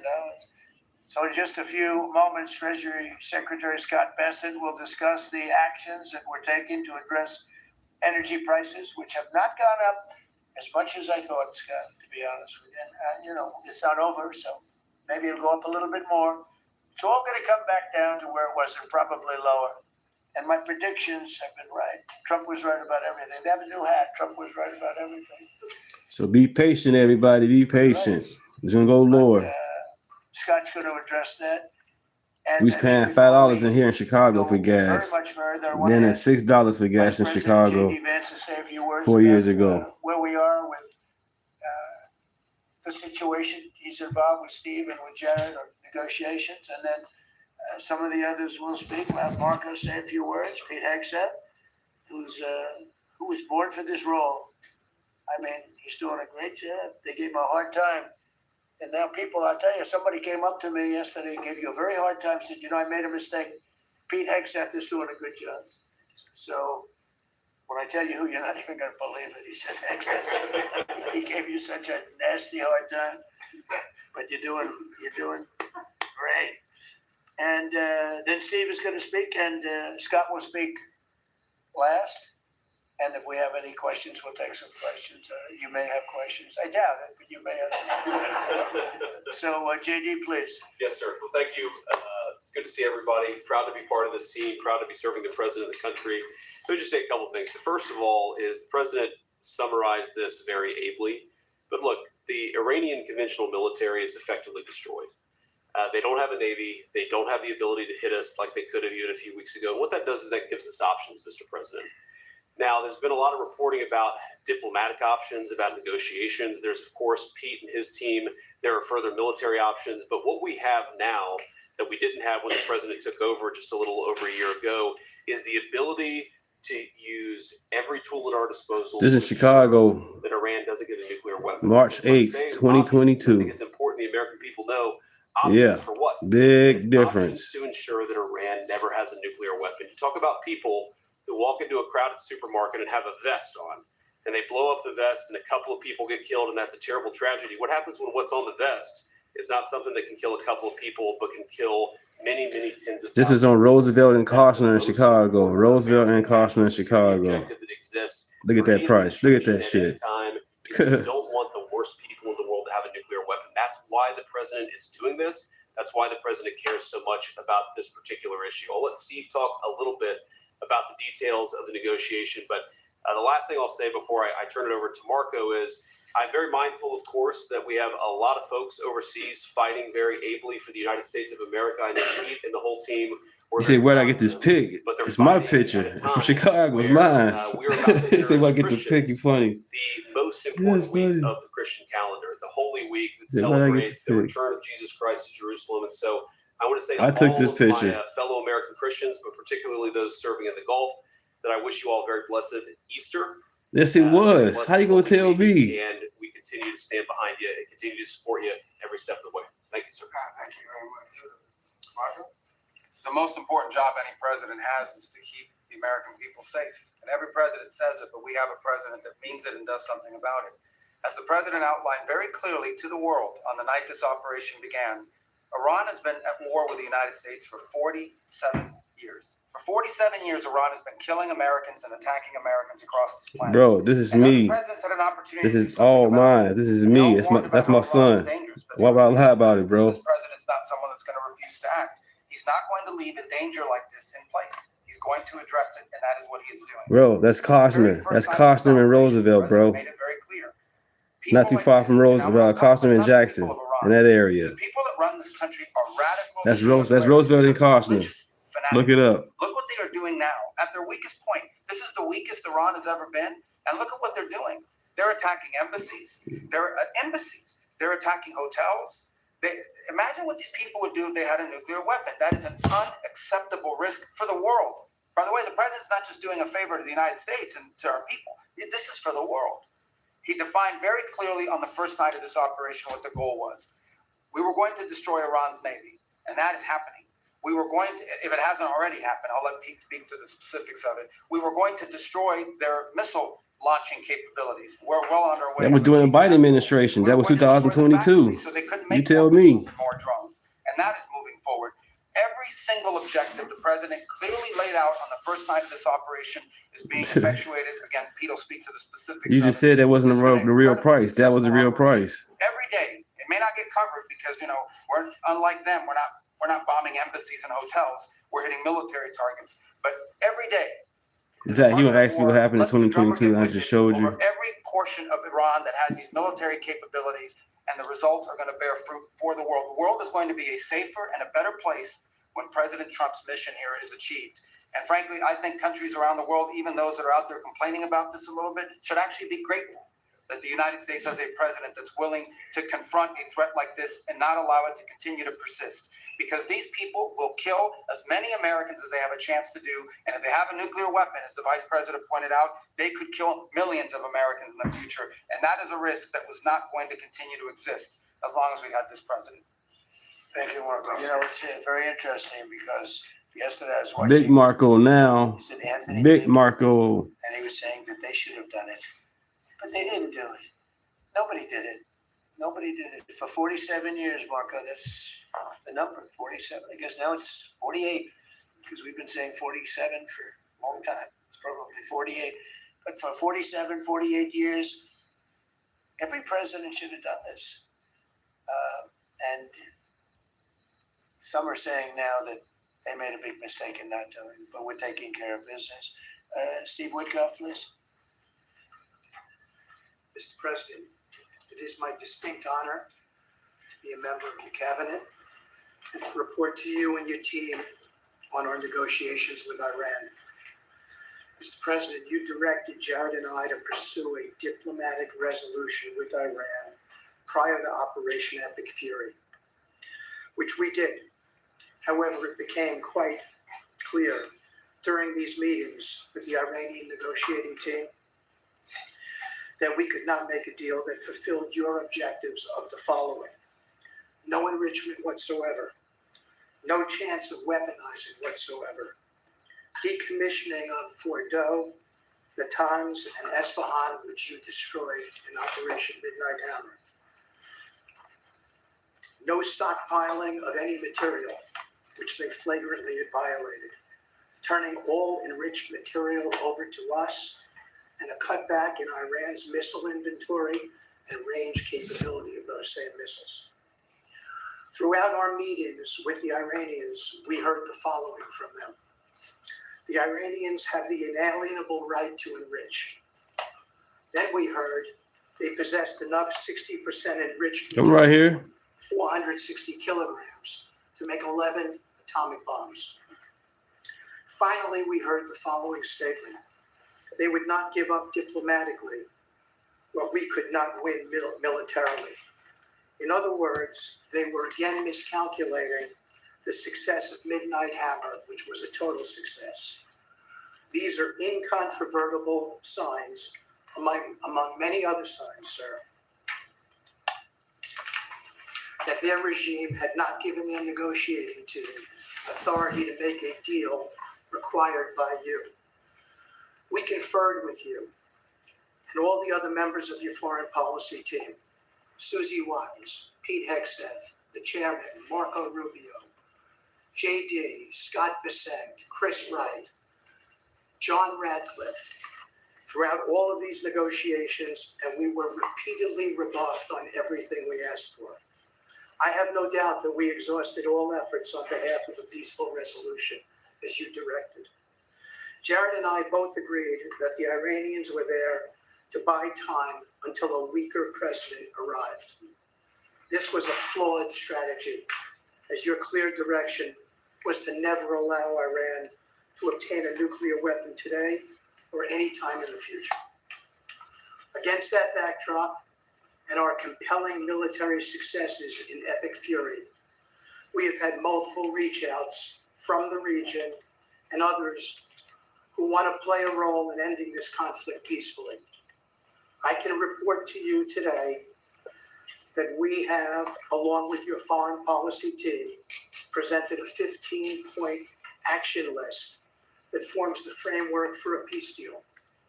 This has been circulated through the Pakistani government, acting as the mediator. And this has resulted in strong and positive messaging in talks, as you just indicated to the press. But these are sensitive diplomatic discussions, and you have directed us to maintain confidentiality on the specific terms and not negotiate through the news media as others do. I can say this: we will see where things lead, and if we can convince Iran that this is the inflection point with no good alternatives for them, other than more death and destruction. We have strong signs that this is a possibility, and if the deal happens, it will be great for the country of Iran, for the entire region, and the world at large. Your policy of peace through strength is the most effective tool for a diplomatic resolution here, just as this policy was an effective tool in each and every one of all of the other conflicts you settled in your first year. Iran is looking for an off-ramp following your powerful threat on Saturday. Your indications that you are willing to listen to peace proposals have been well received.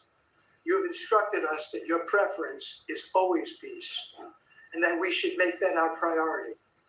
We have delivered that message, sir, along with the 15 points for peace. Finally, we have told Iran one last thing: don't miscalculate again. Thank you very much. You're doing a great job. Everybody around this table is doing a great job. Pete Hegseth, please. Mr. President.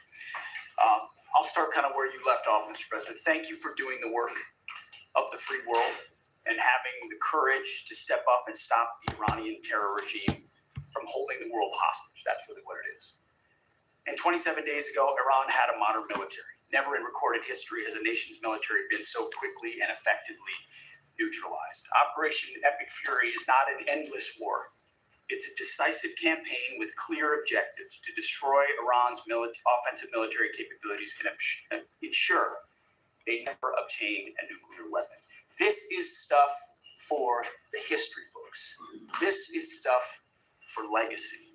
Mr. President, you are acting now to ensure future generations do not have to live under the threat of a nuclear armed.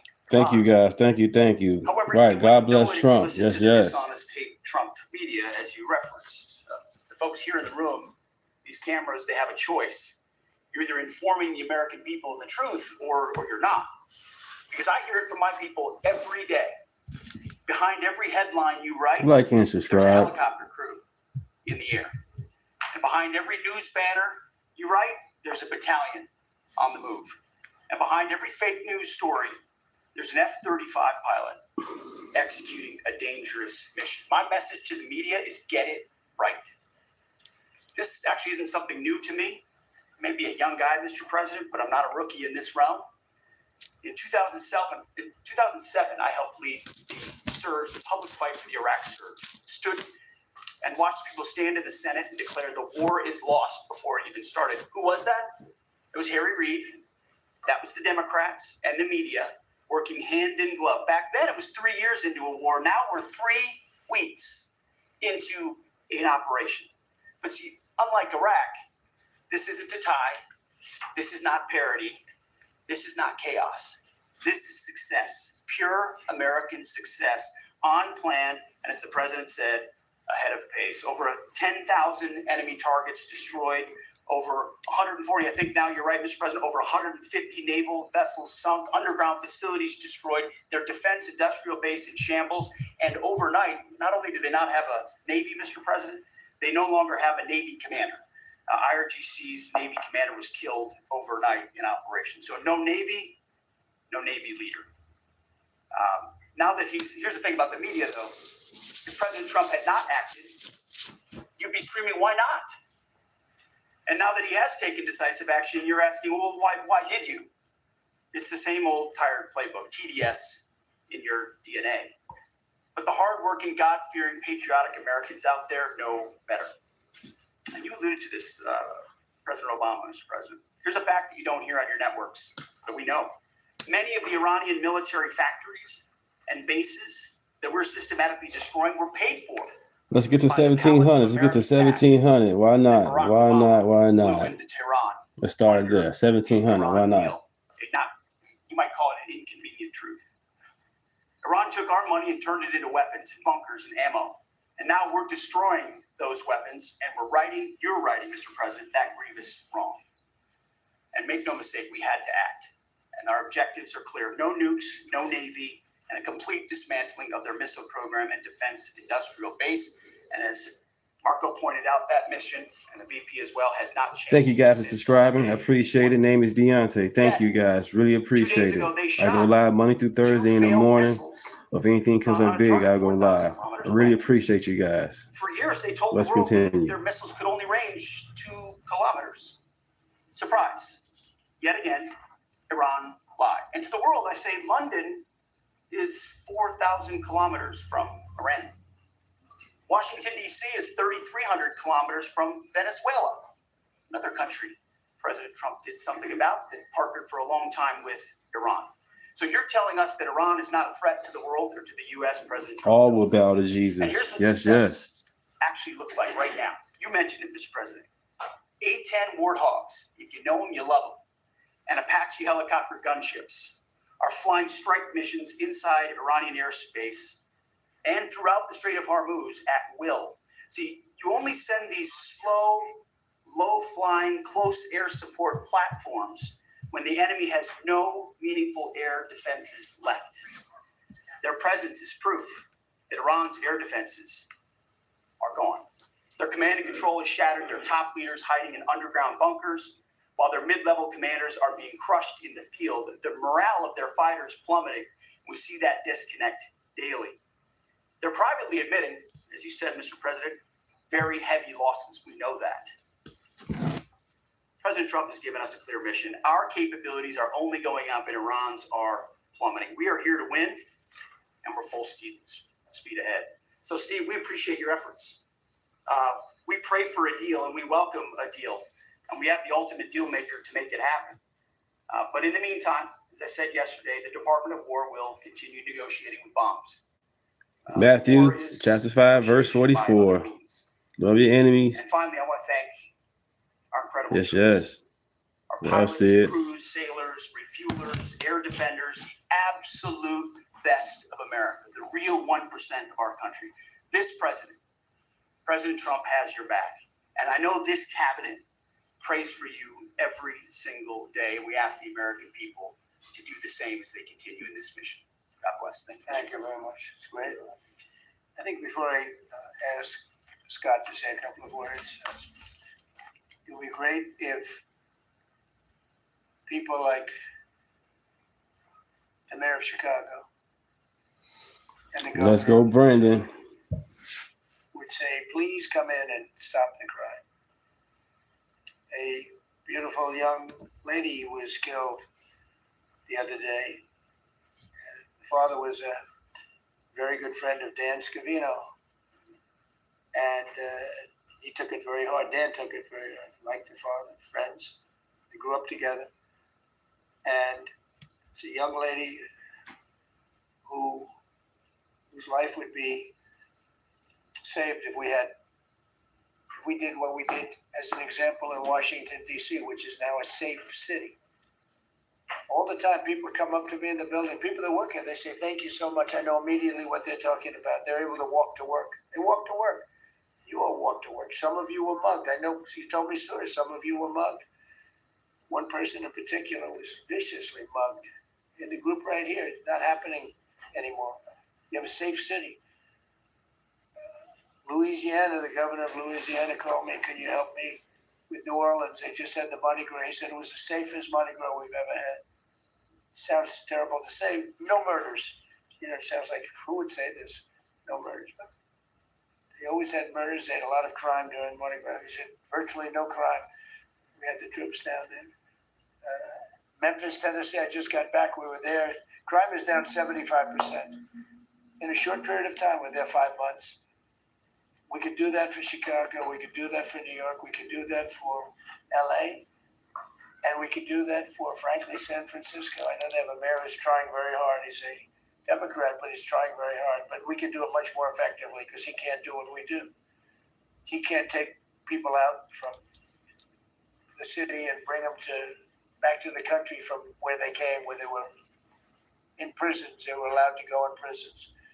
There were drug dealers, the highest level drug dealers, murderers, 11,888 murders. We do things that they can't do. I had friends calling me up from San Francisco. Could you give him a chance? I said, absolutely. If you want him, go give him a chance. He's trying. He's doing okay, but we could do much better. We could make it a lot safer than it is. San Francisco, a great city, was a great city, could quickly become a great city again. But, they're going very slowly. I tell my friends, they're very substantial people. They're in a certain business where people have made a lot of money. I hope that lasts. But they have a tremendous potential. It's one of the greatest cities in the world. Now it's got a lot of crime. And the mayor is really trying. Again, a Democrat trying. And I spoke to him. He just wants to have a chance. And I said, we'll give you a chance. But we can solve it very quickly. This young lady would be around today if we were around, because we have nobody coming through our border. I mean, literally for 9 months, it's zero. It's hard to believe that number could be possible because millions of people came in through Biden. But nobody even tries. We don't have the caravans of thousands, 25, 30,000 people pouring into our border. They come up in caravans. We don't have caravans anymore. There's no such thing anymore. It's a name that I think I developed, but somebody developed it, but I think it was me. I thought it was inappropriate. Thousands of people would come up and just barge into our country, totally unchecked, totally unvetted. And this man came in, Dan, right? And he came in through the ridiculous open border of Biden. If we were there, the election was rigged, What are you going to do? Came back, big comeback. But if we were there, we wouldn't have had people coming through. It's amazing. You know, it's so easy now because everyone knows they're not getting through. We don't have any caravans. Once they know that, when it was easy to come through. When I heard that they had an open border policy, I said, boy, this is going to be, I couldn't believe it. When it was actually, you know, it dawned on me because I had built 1,000 miles of wall and we were finishing up some and he didn't want to finish it up. I said, they really do want to have an open border. And we got it finished. But that young lady would be alive today. And she'd be alive for another reason, because we would have the National Guard in Chicago and in New York and in other places. And they love doing it. It's like training. To be honest, it's actually training. I never want to take them out of D.C. I mean, maybe somebody later on will do it, but I never want to take it. You know, the people, they look, they say, we feel so good, we feel so safe. We see these beautiful, strong people, and they're so nice. They help. They open the doors for people. They carry bags. They pick up paper when they see paper on the ground. I looked at D.C. last night. I drove to make a speech, and I drove through, and I said, take me this way, take me that way. The city's clean. The fences are down. You don't have homeless all over your parks. I mean, we had parks. You couldn't. There was no room for anything else other than homeless. It's all clean and nice. And it'll be even more beautiful in a year from now. And we have some projects that this ballroom is going to be something that's so beautiful for the city, so desperately needed by presidents. I mean, now it's no secret the military wanted it more than anybody. It was supposed to be secret, but it became unsecret because of people that are really unpatriotic saying things. But it doesn't matter. It doesn't matter. It's going to be great. We're building an arc, a triumphal arc, which will be incredible for the city. Incredible. We're fixing up what was the Kennedy Center. You know, I was honored when the board changed the name a little bit. Actually, it shows that the Republican and the Democrats, they work together. It's really something we work together.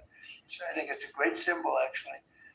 But we're doing a lot of work. That building's ready to fall down. It's in terrible shape. We're closing it. We're going to open it with a bang. And less than 2 years, it'll come in under budget, ahead of schedule. That's what I did. It won't be like the Federal Reserve that's costing $4 billion or something thereabouts. Think of it, $4 billion. You know, it's amazing. I said to the group before, I said, everything I do, I get sued. I build under budget, ahead of schedule. I get sued over a ballroom that's going to be the most beautiful ballroom in the country, so desperately needed. You won't have to have tents sitting on the wet White House lawn. If it rains, you get wiped out, to honor the president of China or the president of France or the president of somewhere. You can have we get sued by the National Trust for Historic Preservation. They don't know what they're doing. Then I just found out we got sued by that group and another group, I guess, on the fixing up of again, I'll use the old name, Kennedy Center, because they're not fixing up Trump Cannon. It's going to be beautiful when you add the name Trump. But we got sued. And all I'm doing is fixing it up. We're fixing broken marble. We're putting on a roof because it leaks like a sieve. We're fixing steel that's broken. It's the same building, same exact building. We're fixing it's going to be beautiful. It's going to be so beautiful and safe. It's actually unsafe. You had some of those columns on the outside that were painted a fake gold. Now we painted them a beautiful white color. Beautiful cream white. It's beautiful. Everyone said it's so much more beautiful now. Instead of a cheap, you can't imitate gold. See, I'm a gold person. It's all real stuff. You can't imitate it. Someday they'll discover paint. Wow. Look like gold. 34 felons, really? The richest man in the world. But you can't imitate. Well, all the felons, because they all misdemeanors. Just that's it. They turn to a felon on bullshit. Which is what this building deserves. But think of it. I get sued because I'm fixing up the Trump Kennedy Center. Right, Alvin Bragg quiet, Tisha James quiet, We're fixing Jack Smith all quiet, Fannie Willis, what's going on? I got sued by preservationists. But you know who they didn't sue? The man that took this beautiful Federal Reserve building. That's small, much smaller than the hotel I built. I built the Waldorf Astoria Hotel down the road, and it was a beautiful job for $201 million. It's bigger, I think, than the Federal Reserve Building, and it's got rooms and bathrooms, and it's not like just an open office space, which is much cheaper to build. Think of this. I hear he's going to be over $4 billion for a little building. He doesn't get sued by anybody but me. I sue because it's either somebody's very crooked, which has to be, because what happened to all that money? You can't sue. I would have done that building for $25 million. It's going to cost maybe $4 billion, and we have a great new person coming in to take over the Fed. And Kevin may not ever have an office. Because I don't know if they're going to be able to build. I passed that building the other day. It's a see-through. You know what see-through means? There's no walls up. And they're going to spend. But the National Trust for Historic Preservation, which is a joke, by the way, they didn't sue that building. They didn't sue anybody. But they sue me and I build. Factory Clip, how you doing? Clip Factory, how you doing? Right here. Rich people and people are putting up the money. $0 taxpayer dollars. You know they felons are bogus as hell. We all know that. And name what felony is it then? Which one is it? Out of 34 of them? What is it? Which one that stands out the most? I'm right here. Is that right, Scott? $0 taxpayer dollars. Stuff is all done for free, and I get sued. This could only happen to Trump. But they don't sue the guy whose interest rates are too high. Clip Factory, come on, name one. Don't Google it either. Come on, you should know it. You keep on saying 34. Which one is it? Because I don't know which one it is. It's all bullshit. And you know it. He suffers from Trump derangement syndrome, as he probably should, because I hit him pretty hard. So I don't blame him. But they don't sue a man who has taken this gorgeous building, ripped it down from the inside, taking ceilings that are as beautiful as you've ever seen, taking the ceilings down instead of leaving them, taking walls down that were 2 feet thick of solid concrete and plaster, replacing them with 6-inch walls with no insulation. I said, let me ask you, are you going to put insulation in? No, it's not in the budget. Oh. Insulation costs $5. Now you're going to hear the guy next door. If he's next door to me, I'll be able to hear his military plan. I'll know exactly. If Lutnick is in there, I'll say, oh, I know exactly what Lutnick's got planned. It's the craziest thing I've ever seen. They've ripped this gorgeous building apart. And wait a minute. The 34 felonies, what happened to them? You guys can't name that one of them. What happened, chat? What happened? You can never build it again. You had time to Google it. You ain't Google up nothing. Come on, man. Stop it. Like and subscribe, everybody. Like and subscribe. Trump ain't perfect, but the stuff they putting on him, that's totally bogus, and y'all know it is. This guy. And then when Janine... All that was engineered for Trump not to win the election, and he still won. And you guys know that. 34 felonies. Stop it. Name it. You can Google it. Go ahead. Pirro, working with Pam and others, has the courage to sue to find out what happened to maybe $4 billion and a building that may never be occupied by Kevin Warren. She may never get there. The banks wanted to still do business with the man. They said Mar-a-Lago was worth $18 million, knowing that stuff was worth over $200 million the property. We're going to have to find him some space in the White House. We'll put him in the basement of the ballroom. but when, think of it. When Janine Pirro and Pam and the group, when they bring a suit, it's like, oh, this terrible thing. And then we have a judge that attacks us. Thank you. Attacks us. So we've got to get our priorities straight. It's a very sad thing that's happened with it. Has anybody? What happened to the 34 felonies? What happened to it? California Railroad. That's 100 times over budget. It's out of control.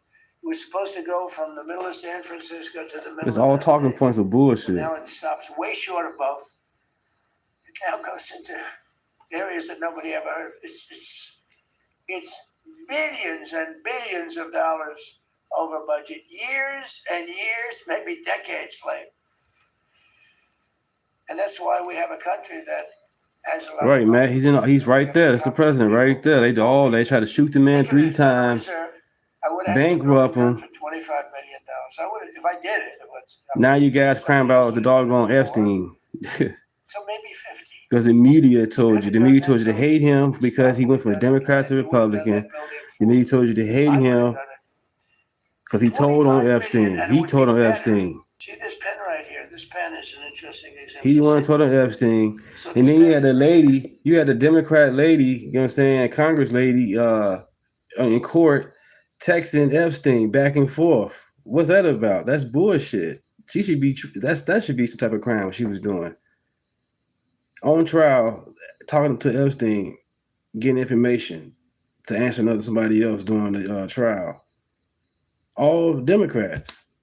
Y'all foul. Expensive. But it writes well. I like it. But I can't have the pen the way it was. You know what it is. I don't want to give too much publicity, but they do treat me well, Sharpie. So I gave him the $1,000 pens. And you know, thank you, Lauren. Appreciate that, Lauren. Appreciate that. Thank you for that. Like and subscribe. Like and subscribe, everybody. It's free. Why not? It's a monetized channel. I'm sharing common sense, good stuff. These kids, they're getting a pen for $1,000. They have no idea what it is. And I feel guilty because I'm like, you know, I'm by nature, I don't. You got YouTubers not even monetized with 20,000 subscribers, 1 million subscribers, not even monetized. I want to save money. So I'm saying this is crazy. And it had another problem. I am. Appreciate you guys. And I saw it and there's no ink. And I got all you people looking. And you say, there must be something wrong with Trump. And I sign it. And there's no ink in the pen. And it costs $1,000. That's when I called the guy. I said, I'd like to use your pen, but I can't have a gray thing with a big S on it saying Sharpie. As I'm signing a $1 trillion airplane contract to buy brand new fighter jets, brand new B-2 bombers, of which we just ordered plenty. I can't do that with the press. Use your pen, but I like the pen the best, but I'll sign it. I could do like Biden did, you know, give it to somebody else to sign or an auto pen, or maybe sign it separately in another room, but I can't use your pen. He said, well, I can make it nicer. I said, what can you do? He said, I'll paint it black. I said, that's nice. And I can even paint the White House on it, sir. I didn't get no shot. When they say get the shot, I didn't get no shot. None of that shit. I stepped down. I quit my job for that shit. I ain't getting no booster shot. And Trump pushed it. Pure blood here. You know, I don't follow everything Trump says it does. Pure blood. If you like. In gold. I bet some of you guys in the chat wear your mask and probably still wearing your mask in your car driving right now, still wearing your mask. That's crazy. Or probably went to your grandma's house, but you couldn't go inside. Everything was in plastic. You know what I'm saying? That's crazy. Y'all voted for this. Almost real gold, not bad. And I can even do your signature, sir. And by the way, this was not staged. I just saw the pen sit there. And I thought that was head of security at Austin High School in Chicago. $25 million. I stepped down from being the head of security and went back to cutting hair as a barber. Better job than $4 billion that they're spending. And you know, one of the things that Kevin Walsh told me, he said they ripped down the that vaccine was rushed too fast. No, I'm good on that. Scott, right? Kevin Walsh said it's the most beautiful building in Washington. He said the most beautiful space. They ripped it down. Why did they do that? I don't know. Do you know what he's talking about? Is it true? Yes, sir. They ripped it down. We have a moron at the Fed. Who wouldn't be lowering interest rates right now? But I want to thank Janine Pirro and Pam and her group for having the courage to bring this suit. And I believe that the contractor on that job, he's probably one of the richest men in the country right now. Right, never got sick at all. It's not possible. Still not sick. That kind of money. $3 billion, $4 billion. Nobody knows. Nobody has any idea what it is. But it's over $3 billion. And it's probably going to be over 4 billion by the time they finish. And it may never get finished. That's what I'm talking about, Leo. That's Unless I take it yes. over, I'll get it finished. But it can never be what it was. It's never going to have those beautiful ceilings. Yep. It's never going to have those incredible walls. The walls were a foot and a half thick, solid masonry. They ripped them down for no reason. And I just gave you the story. And just to finish on this one. So I told that story to somebody that said, yeah, but it's not the same thing. Why you can't tell your plan is, especially the media. It writes. All right, Israel bootlicker. All right, here we go. With somebody with a Daffy Duck logo. Call somebody bootlicker. Amazing. No, sir, you don't have to. You're the president. It's a matter of time. The head of Sharpie gets a call. I don't even know who the hell he is. He said, is this really the president?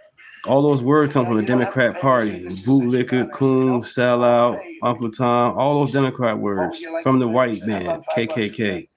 Get off the plantation. It's all right, whatever the hell we peanuts. As opposed to 1,000. And these were $1,000 pens. And we were giving them out. Sometimes, you were there for signs. I'd have 30, 40 people standing behind me. I'd give out 40 pens. Jesus Then saves. somebody would say, could I have a couple extra? This way, I go like this. Here, you want 5? Here, take 5. But the bottom line is, they're better pens. It's a business story. So for $5, could be 0, but for $5, I get a much better pen than for $1,000. Thank you. Appreciate you guys. Let's grow. Let's get to 1,700. Why not?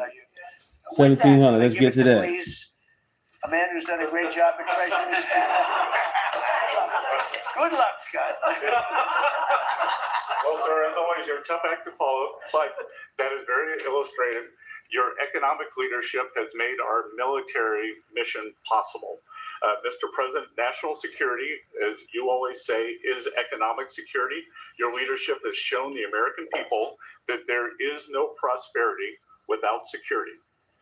That our mighty military on one side, but the U.S. economic strength is fighting off this evil regime. The Iranians believe they are fighting a two-front war.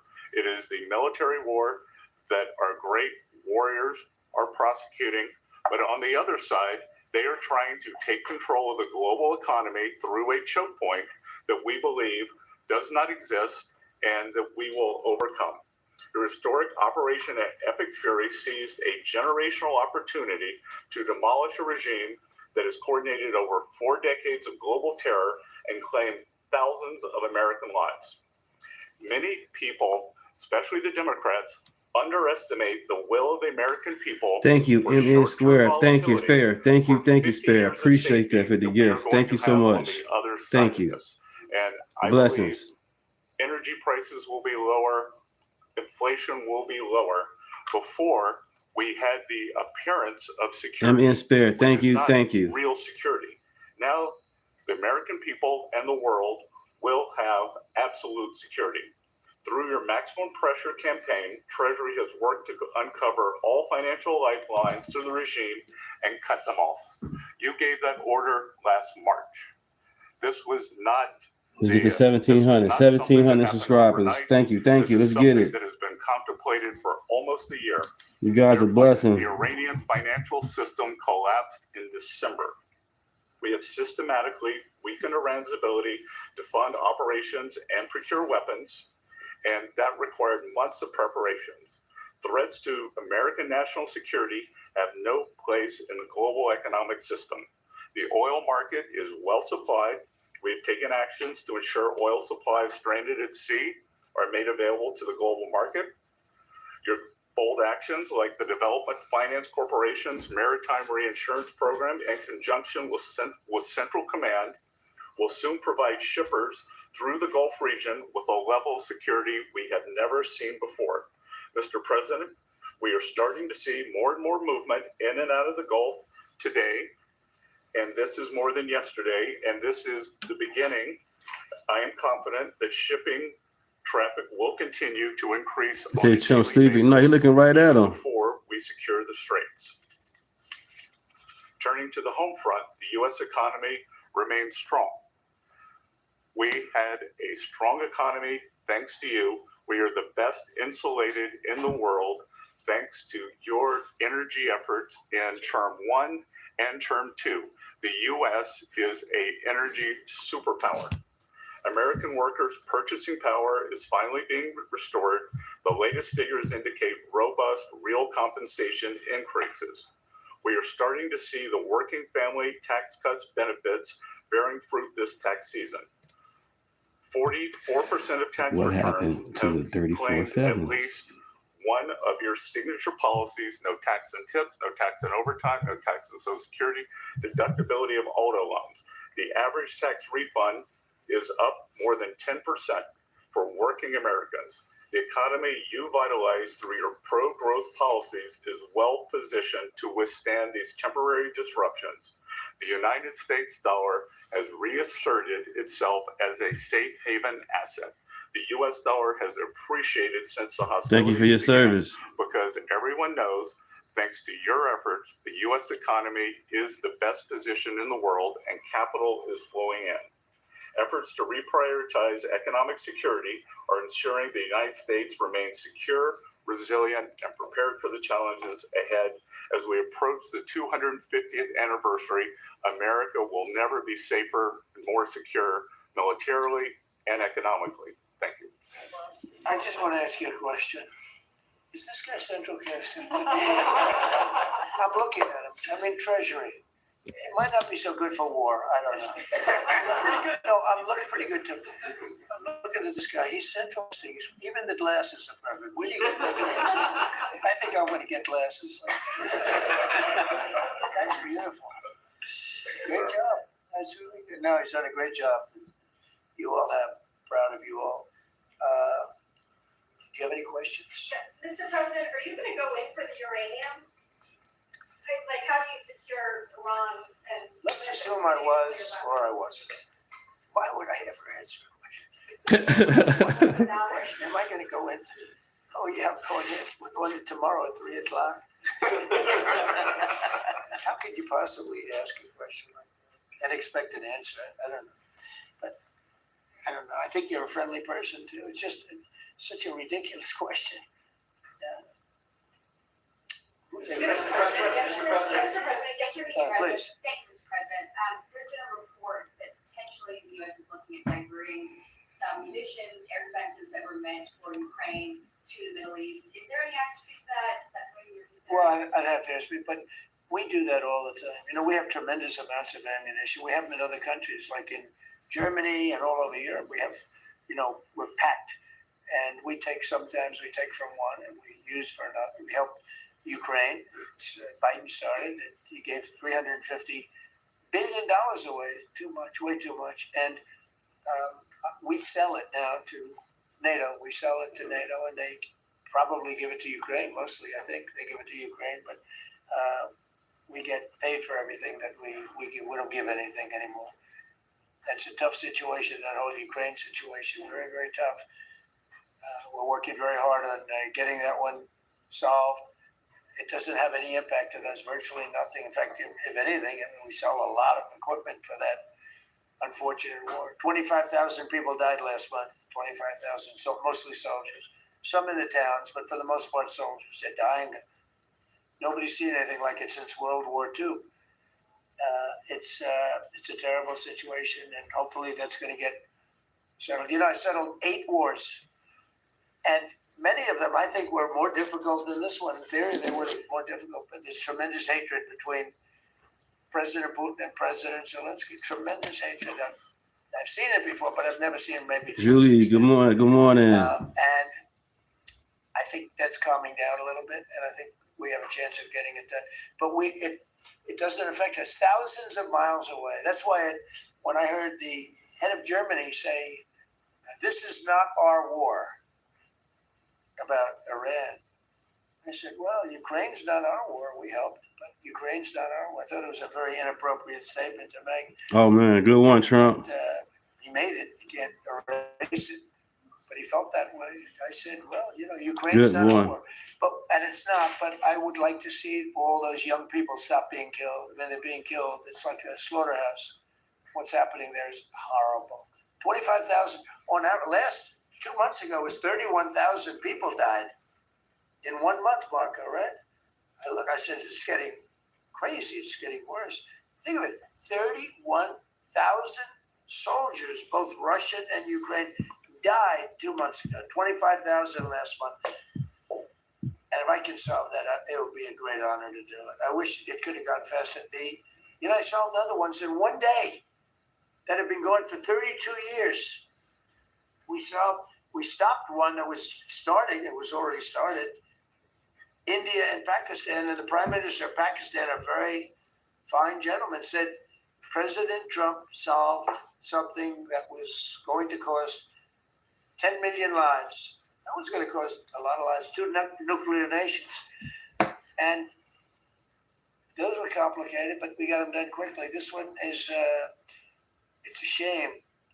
And the only reason I'm doing it, frankly, is because I want to stop death. I want to stop the death from happening. I think I'm going to go with a man that I've missed, Brian. I haven't seen you in a long time.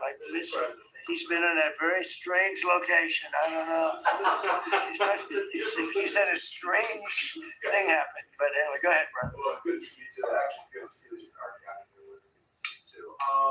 Talking about gas prices coming down, obviously they will. Would you ever consider suspending the federal gas tax in order to kind of temporarily alleviate?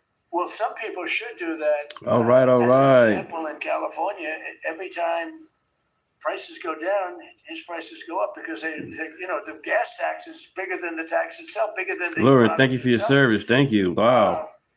It hasn't. I mean, we've thought about it, I guess, but Glad you're in the chat. Thank you for being in the chat, Lauren. Thank you. Thank you. I knew it was going to be a little bit. We had the greatest economy ever. We had the greatest stock market in history. I said, we're going to take a little bit of a hit, a short-term hit. It's going to end up going much higher than it was, in my opinion. I said we're going to have a great stock market. Nobody thought we could get to 50,000 or 7,000 in the respective indices. Nobody thought that was going to happen, but it did in the first year. They said it couldn't happen Dave in 4 Nichols. years. That you wouldn't hit 50 in 4 years. Yeah, good morning. But you could maybe get close. We hit it in the first year. And I said, this is a good time to solve a problem that you had to solve. And that's what I did. But the gas tax, people have talked about it. It's something we have in our pocket if we think it's necessary. And if I follow real quickly, just recently took off, Secretary Duffy, 17,000 truckers off the road that quite frankly could not speak English, which is the same. Right on. Could we ever extend that to Uber drivers, Lyft drivers, cab drivers? There's someone who takes a lot of Ubers, a lot of my drivers. Oh, well, that's not good. I didn't like that. Go ahead. Obama, damn. Come on, man. The problem is that our states are the ones that issue these licenses. So with commercial driver's licenses, we do have some federal control. But again, we have thousands of people who can't speak the language, long-standing rule, and it's a safety issue. Right? If you can't understand road signs, if you can't communicate with law enforcement when you're pulled over and communicate what's on your rig, huge problem. But the last administration, Mr. President, they let truck driving schools self-certify that they were qualified to train truck drivers. And so this is like the Leering Center. So you pay $800 and you get a certificate that you passed a CDL driving school, and again, they have no skills. They don't have the knowledge. They don't have the skills. They haven't gone through any of the testing. And then they get licenses, and they're killing Americans on our roads. So it's remarkable the rot that the last administration allowed to take place. We are ending that, and I need partnership with our states. Even California started to come on board. Even Gavin has started to play ball with us, which is surprising. Not all the way, a little bit of a shot. Mr. President, it's interesting because I just saw something that the nursing home business and the daycare centers in particular, they went out and inspected them in Minnesota, and they didn't exist. They're knocking on the door. He happens to be a young man, Nick, nice young man. He's done a very good job. They're knocking on doors. It's like homes, and they're getting hundreds of thousands of them. They didn't exist, and in California, it's worse. It's even worse. And I spoke with Russell Vogt. I said, Russell, don't send them any money. He said, but we have a court order that we have. So can you believe it? A judge. The judges are really hurting this country. Our judges, Justice Roberts doesn't like what I say, but the judges are really hurting this country. And frankly, the justices, the Supreme Court, has really hurt our country too. Do you have a new deadline, given that there are some talks now? Do you have a new deadline that we're taking? No, I'll announce it right now. You're talking about a deadline for doing some pretty big damage, even bigger than we've done. Well, we'll see. Look, we have very substantial talks going on with respect to Iran, with the right people. You know, I told you about a present, right?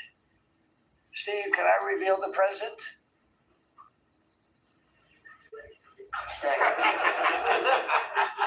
They said to show you the fact that we're real, it's solid, and we're there.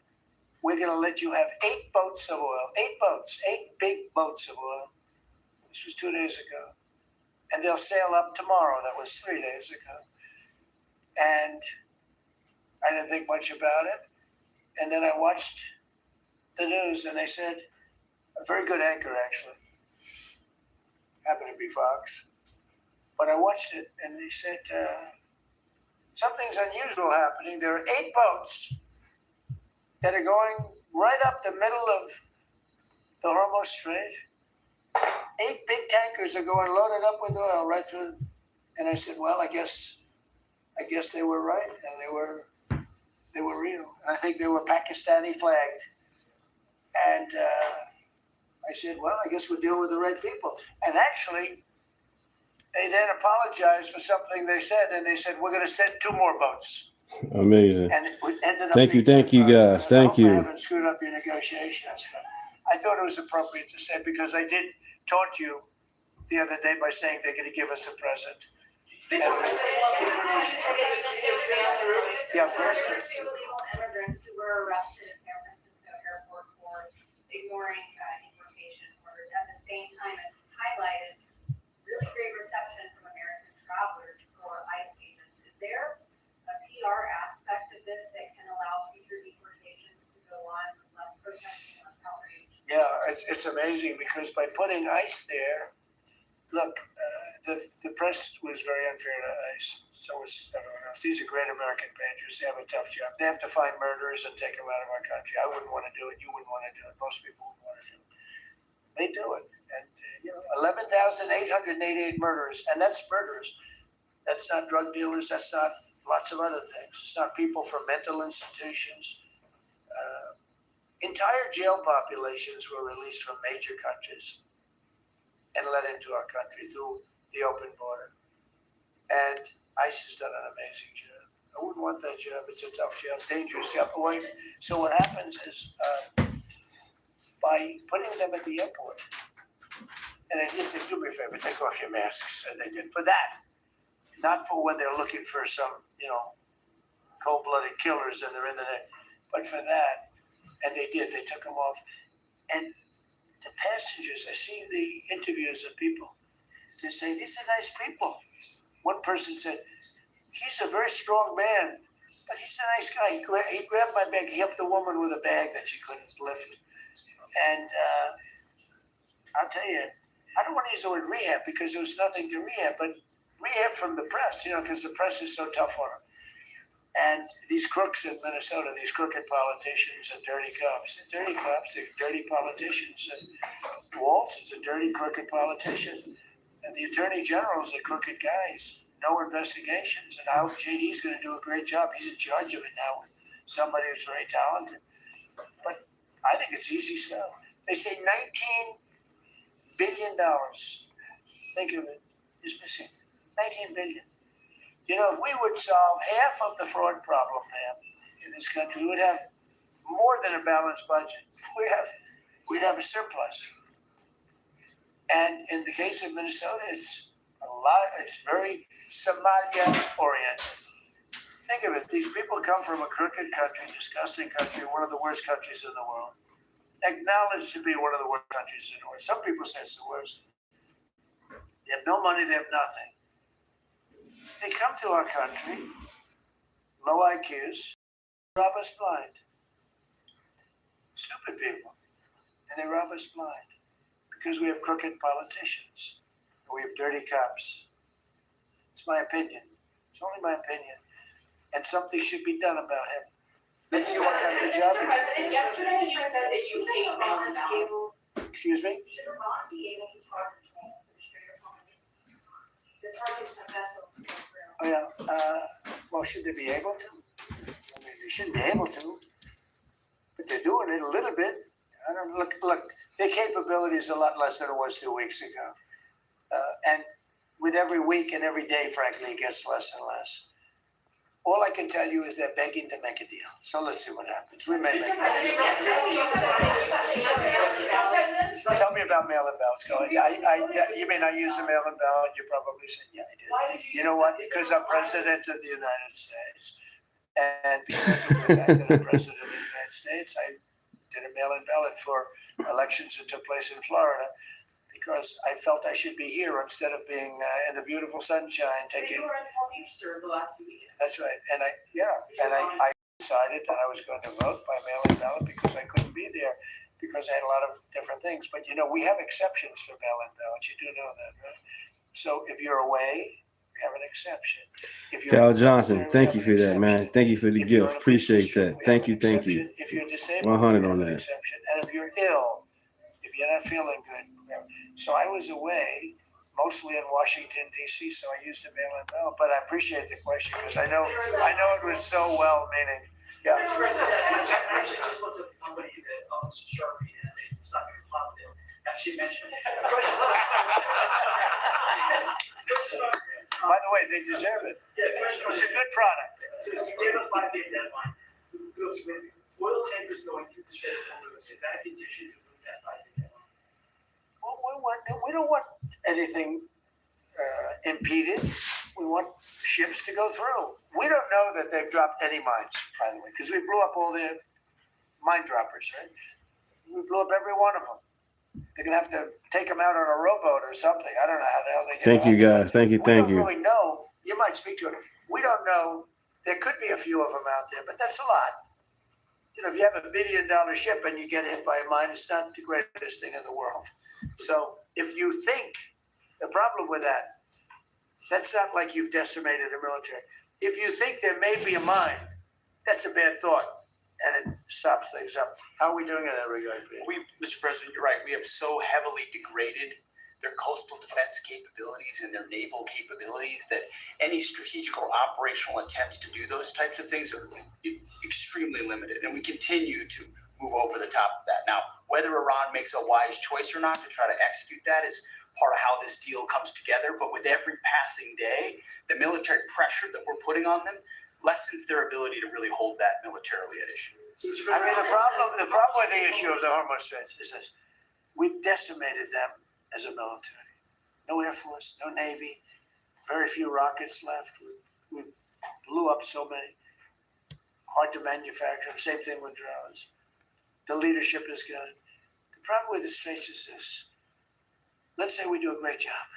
We say we got 99%. 1% is unacceptable because 1% is a missile going into the hull of a ship that cost $1 billion, right? So 1% is we can't. If we do a 99% decimation, that's no good. So it's really, you know, a little bit. But I have a feeling it's going to clean up pretty quickly. I could just say this: they want to make it. They want to make, and I probably heard our little negotiation. It gives them a little impetus to say, "Well, I wish you didn't say that." But they said yesterday that we weren't negotiating with them, and now they admit that we were negotiating with them. So they want to make a deal. The reason they want to make a deal is they have been just beat to shit. Are you taking control of Iran's oil? It's an option. I mean, I wouldn't talk about it, but it's an option. Is that something you thought about? Well, in Venezuela, we've done very well working with Venezuela, and certainly we've taken in billions and billions of dollars. And by the way, Venezuela is doing better right now than they've ever done in the history of their country. And it's sort of like a joint venture. The United States has made a lot of money, Marco, right? With it. You want to talk about that for a second? About Venezuela? Yeah. Yeah, I mean, I think Venezuela in the first 2 months of this year generated more revenue from oil sales than they had most of all of last year. But the money's not being stolen anymore, and it's being held in a U.S. Treasury blocked account. And to the extent it's flowing to the Venezuelan government, it's going to help people, like fund hospitals, pay teachers. And we get a lot of it, and they got more than they have in many years. Think of it. We get a lot of it. We have a deal. We get a lot of it. We had 100 million, think of this, 100 million barrels we took in the first 2 weeks. 100 million barrels. That's a lot of oil. It's a lot of ships. And we got some, and they got some. We paid for the ships. A lot of money left over. And Venezuela has done better now with us. Call it a partner, call it whatever you want. We've made a lot of money, and they've made a lot of money. We've paid for the cost of that military hit many, many times over. And we've only just started. Our relationship with Venezuela has been amazing. The people, actually, I'm the highest polling person. In other words, after the presidency, I think I may go to Venezuela and run for president against Elsie. I may run against Elsie. It's an option. No, they like me in Venezuela, but it's an option for me. It's a wonderful option. Yes. There's some reports that Gulf allies are concerned about winding down the war too soon and potentially leaving Iran. Well, they probably like us to stay, but if we don't stay, like, it's a beautiful thing about airplanes that go 2,000 miles an hour, you can get back there very quickly. If we don't stay, we're going to be protecting them. We know, they've been very good. Hey, Qatar, Saudi Arabia, in particular, Qatar, Saudi Arabia, UAE, the three of them, Kuwait, Bahrain, they've been 100%. Now, in all fairness, they could have gone the other way. They were surprisingly missiled. They were shot at. Nobody ever thought they'd be shot at. UAE had 1,400 missiles aimed at them. Fortunately, they had the greatest anti-missile weapon in history called the Patriot. Almost every single missile was shot down. We had an incident recently where 101 missiles were shot at a certain thing that we own that's very valuable. 101 missiles going 2,000 miles an hour. Out of the 101 missiles, every single one of them was shot down in midair and fell into the ocean. It's amazing technology. There's nobody has equipment like we have. It seems possible Iran still has that enriched uranium. Is it even possible? Well, you're going to have to see, but I think we're in just very good shape. We're roaming. You know what we're doing? You know the word roaming free? We're over their skies with the most beautiful planes you've ever seen. Roaming free, there's not a damn thing they can do about it. It would be nice if, like the fake news New York Times, which writes so fake, and the Wall Street Journal is terrible. I read a story today that I'm desperate to make a deal. If I was desperate, he'd be the first to know. Let's get the hell out of there.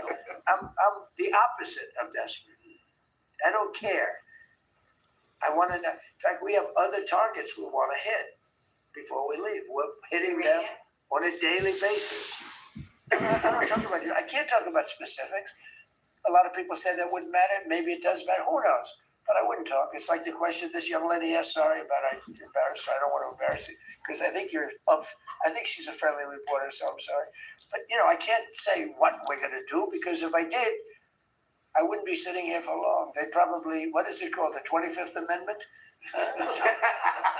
They'd institute the 25th Amendment, which they didn't do with Biden, which is shocking. The President is safe enough to leave the region because Steve said that they've got enough uranium to make 11 bombs. That's a very scary thing. So, well, again, I can't talk to you about that. You're asking me a question. You're essentially saying, will I go in and do something? I can't talk to you about that.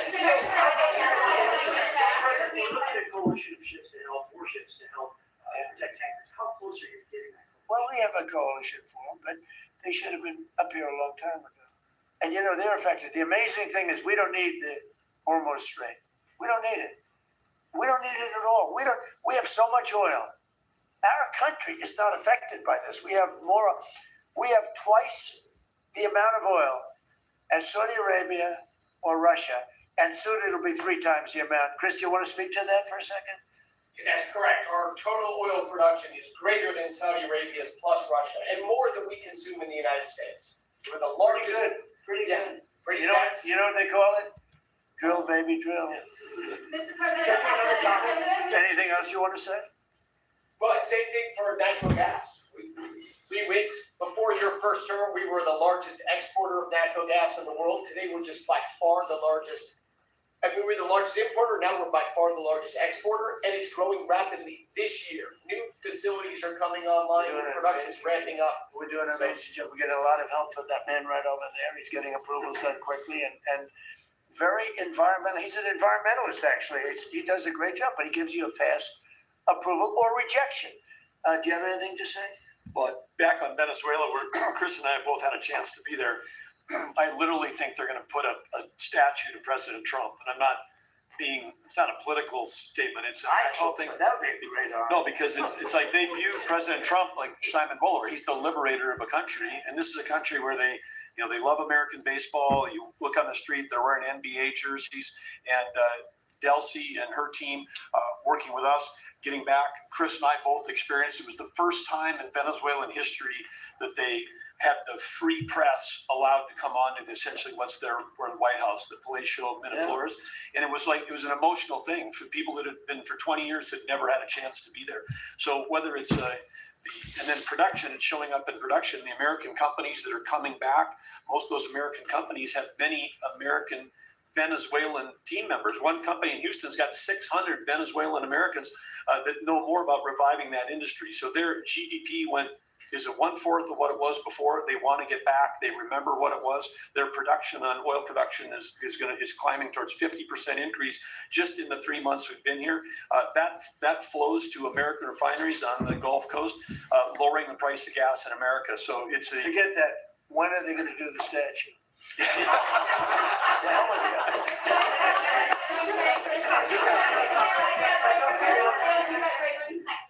You've been really honest about how disappointed you are in Sakir Starmer's connections to Iran.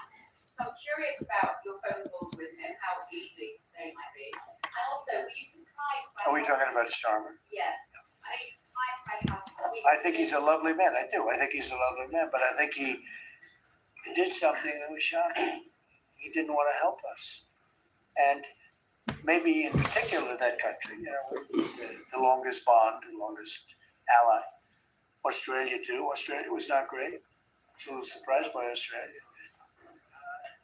I wouldn't say anybody was great other than the 5 countries in the Middle East. We never really had very much support. We spend trillions of dollars supporting countries. And this is Little League. This isn't the big league deal. This is sort of Little League pool for us. This was we decimated them in a period of a week. In the first week, it was over. In the first few days, it was over. I think the Navy took us 3 days Thank you guys so much. Annihilated it. They weren't there. Wow. So if there's ever a big one, which I hope there's not, but if there's ever a big one, I don't think they're going to be there. And that's not fair. And we have to remember that as a country, because we spend trillions of dollars protecting Europe, protecting the countries of NATO. They weren't there for us for small time. This is small time. You know what? Venezuela is a big deal, but it's not the big one. They weren't there. So what makes you think they'd be there if we needed them for something? And your prime minister was not there, as you know. He was there after we won. He said, we'd like to send some ships. I said, we already won. We don't need them anymore. Can you explain why he was reluctant to help? Why you what? Why he was reluctant to help with Iran? He didn't have to. I didn't ask him. I just said, just tell me, I mean, we're always going to be there. At least we were. I don't know about anymore, to be honest with you. I have to be honest. We were always there when they needed help. We always would have been there when they needed help. I mean, think of it. We're there to protect Europe from Russia. In theory, it doesn't affect us. We have an ocean, big, fat, beautiful ocean. But we're there to protect NATO, to protect them from Russia. But they're not there to protect us. It's ridiculous. It doesn't make sense. I tell you, a lot of people were big NATO people. I was never big. It was okay. I got them to pay 5%. By the way, they haven't paid it yet. You know that. I got them to pay 5% from 2% to 5%. They didn't pay it yet. I got them to pay up to 2% because they weren't paying the 2%. Then I got them to pay 5%, which they should be at. And we had a lot of, that was great. Oh, only Trump could do it. But the problem is they haven't paid. Because if you look at the numbers, they haven't paid yet. So how many troops? We were there for them. They were not there for us. Did we need them? No. I never thought we needed them. I was more doing a test. I said, I really would love to have you come up. Bring your boats. You can sail through the beautiful Hormuz Straits, and you can protect people that are being shot at. They didn't do it. And that's small potatoes. Do you understand what I'm saying? Yeah, I do. Go ahead. I was just going to say, does it affect the state? Is it with the king that you're having equally looking forward to that? With the king? No. He's a friend of mine. He's a great gentleman. As you know, he honored me and our country. He really honored our country. But we had an amazing time. I've known him as Prince Charles. I know him as King Charles. I'm proud of him. He's fighting a tough battle. He's tough. I think he's a fantastic. It has nothing to do with that. It's different. And he's going to be here very soon, as you know. We're going to have a state dinner. It's going to be great. But I was very disappointed when the Prime Minister said, I won't be able to. It started with the island that the indigenous have claimed away from your country. And for some reason, you went for it. And all of a sudden, indigenous people that never saw the place, they never saw it. He was afraid that we would do something to himself because he's a liberal. That's the way they think. And when we needed the island to land that beautiful B-2 bomber, we were told we can't use it. We'd have to fly back to Missouri, which is a 17-hour flight, as opposed to a couple of hours. And I said, you gotta be kidding. Not good. They made a big mistake. Mr. President, is the Friday deadline for Iran, is that pushed back now, or if not? I don't know yet. I don't know. Mr. Witkoff and JD and Jared will tell me whether or not they think it's going along. And if it's not going along, maybe not. And we have a lot of time. You know what? It's a day.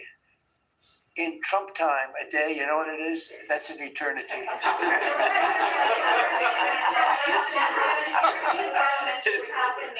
Say it, what? Ag, good morning. Well, good afternoon, Ag. 11:30 here in Rockford. Good afternoon.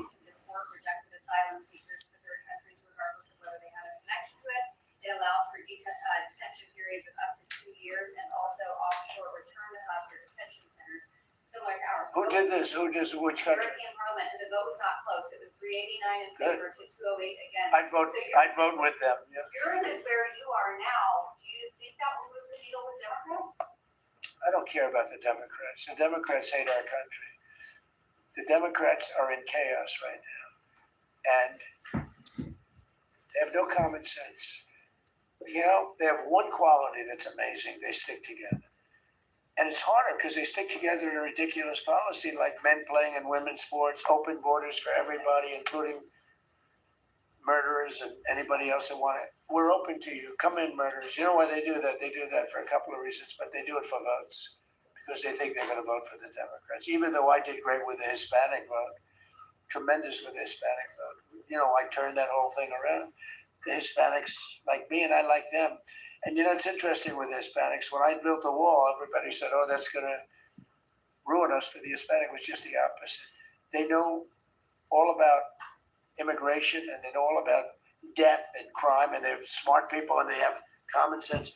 They wanted to be protected from the people that were coming into our country. So, you know, I won the election with a very tremendous Hispanic vote, and I think it's higher now than it was then. So, we're a party of common sense. The Democrats are a party of insanity. They're a party that will destroy our country.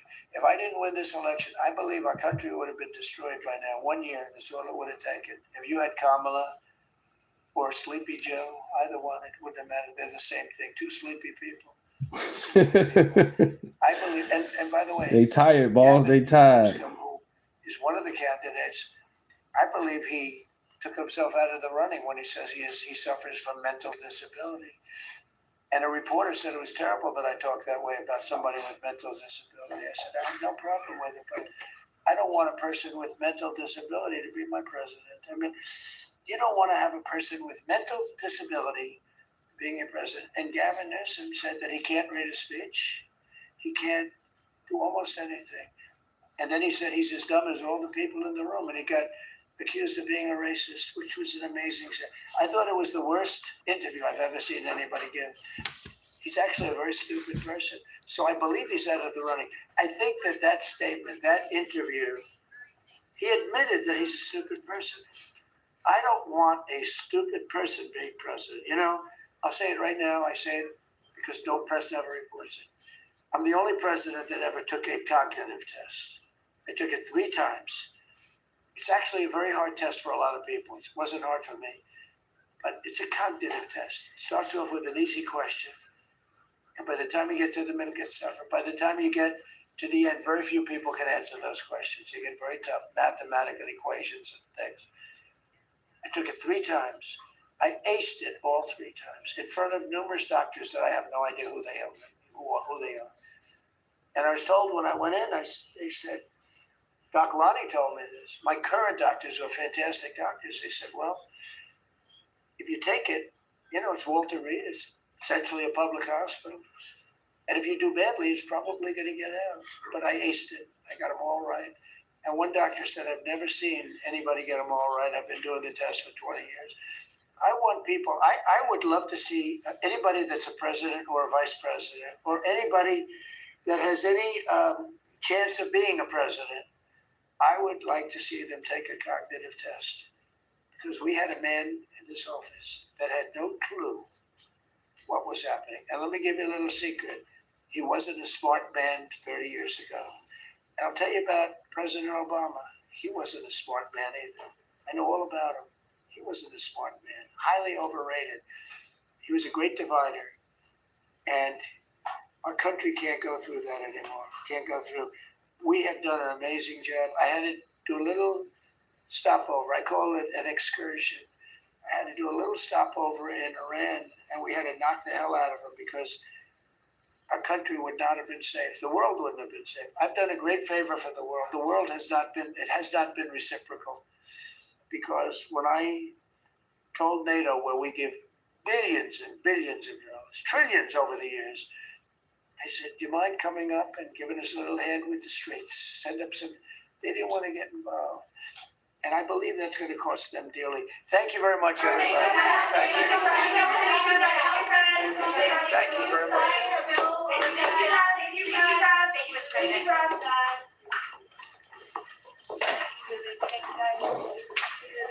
you. Thanks, keep moving, guys.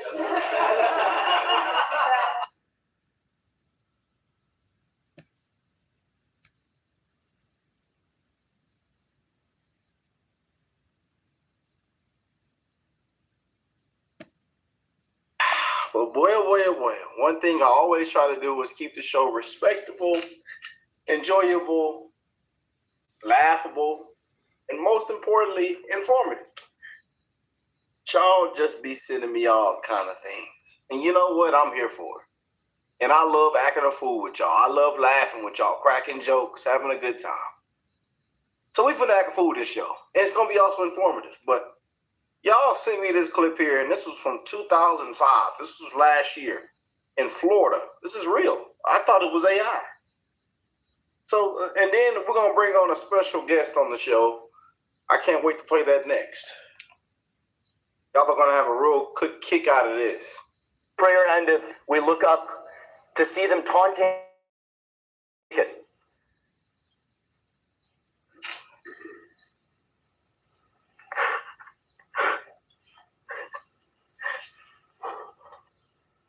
I had to relive the whole thing again. Prayer ended. We look up to see them taunting us in our faces with bacon. He broke down crying.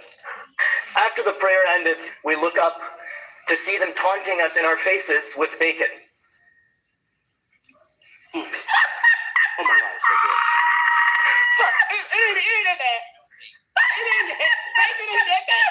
I'm telling you now. Relive the whole thing again. I can't breathe. After the prayer ended, we look up to Don't see them knock until taunting you us in try. our faces with bacon. You know what? I feel for him because, oh my God, hold on, oh my God. Terrence Williams. I had to relive the whole thing again. It's so good I can't talk. I'd be mad too if somebody was waving bacon in my face and I couldn't eat it. Oh, I'd be mad.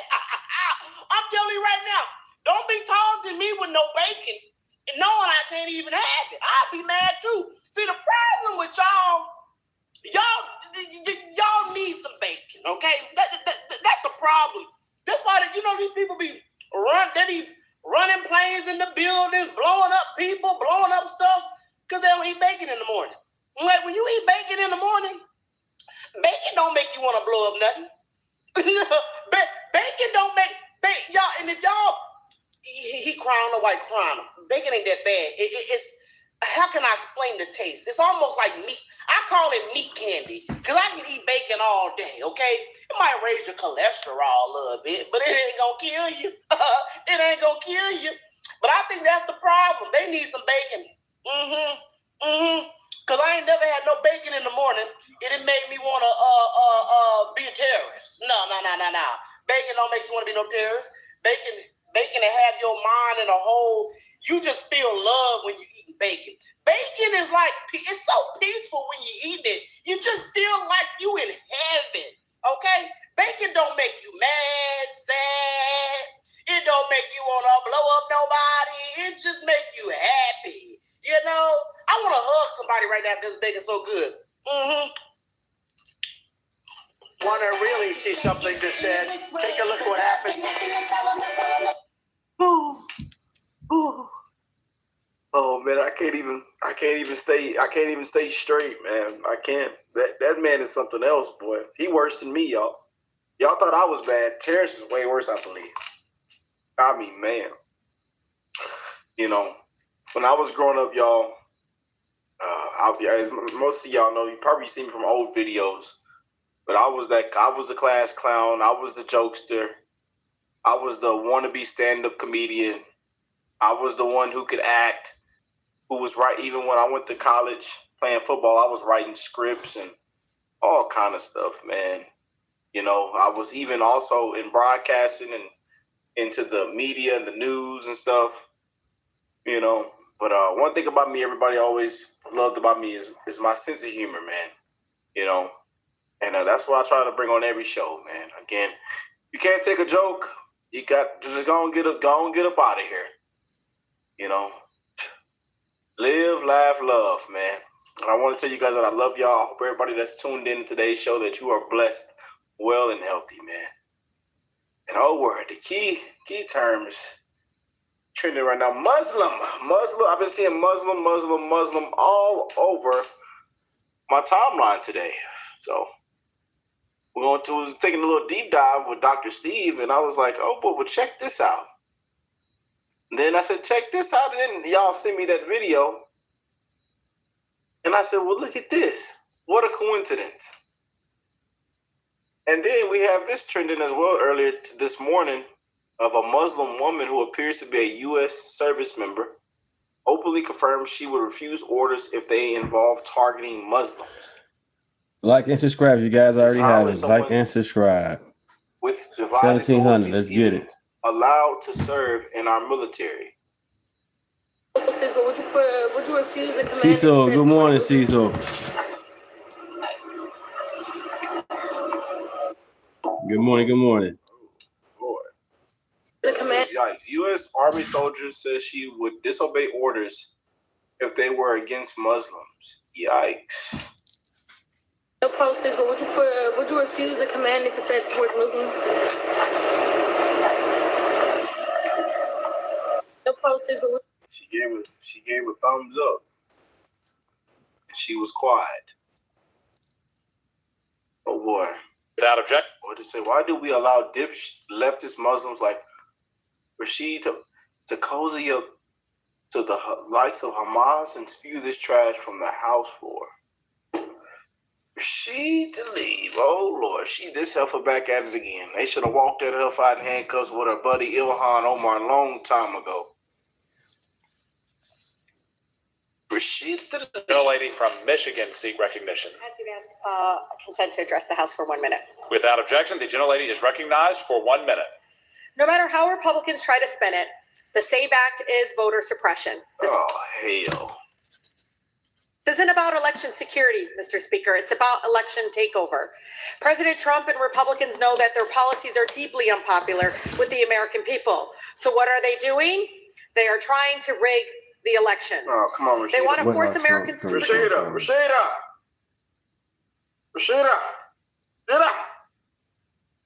Come on now. Let's be real. Let's be honest.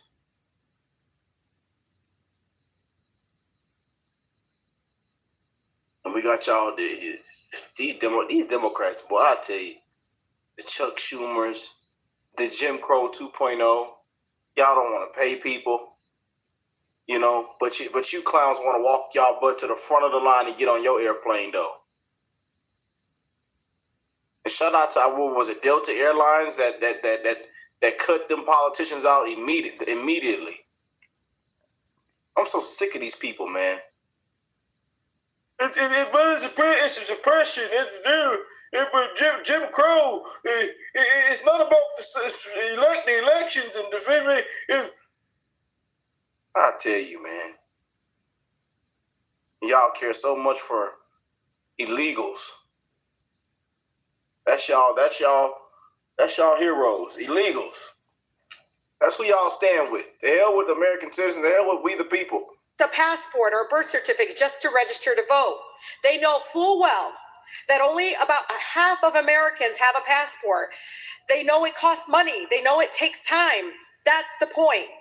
They want to make it harder for many of our neighbors to be able to vote. Nearly 70 million married women do not have a birth certificate matching their legal name.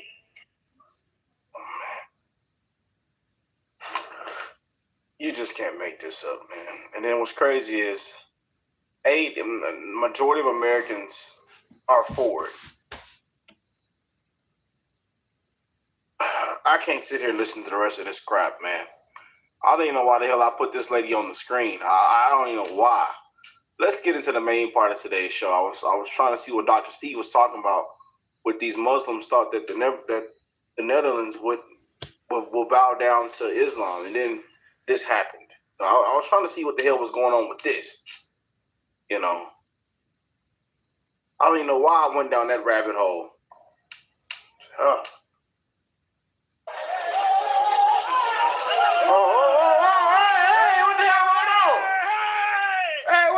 Clash between Dutch citizens and Muslim rioters at a Christian festival, with police not at the Christian festival. No, come on now. No, granddaddy, come on now. Y'all too old to be acting like this, people. Come on now. Let's act like we got some sense. Intervene.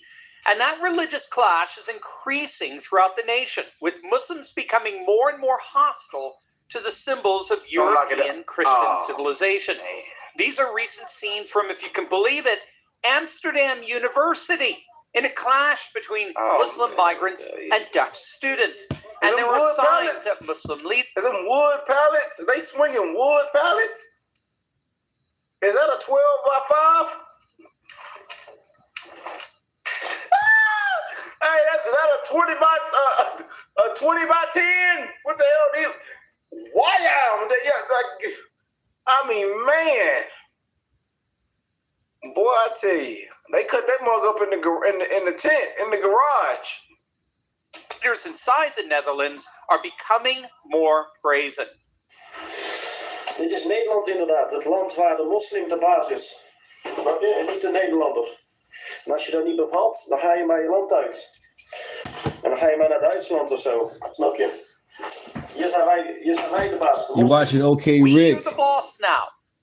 Muslim men are in charge, not the Dutch. And if you don't like it, then get out. Good afternoon. Thank you for being in the chat. Thank you, guys. You are not going to All believe is this is welcome. going to absolutely blow you away. Hey, gang, and now my button population, or roughly 1 million people, making Islam the second largest religion in the Netherlands. Name is after Deunta. Christianity.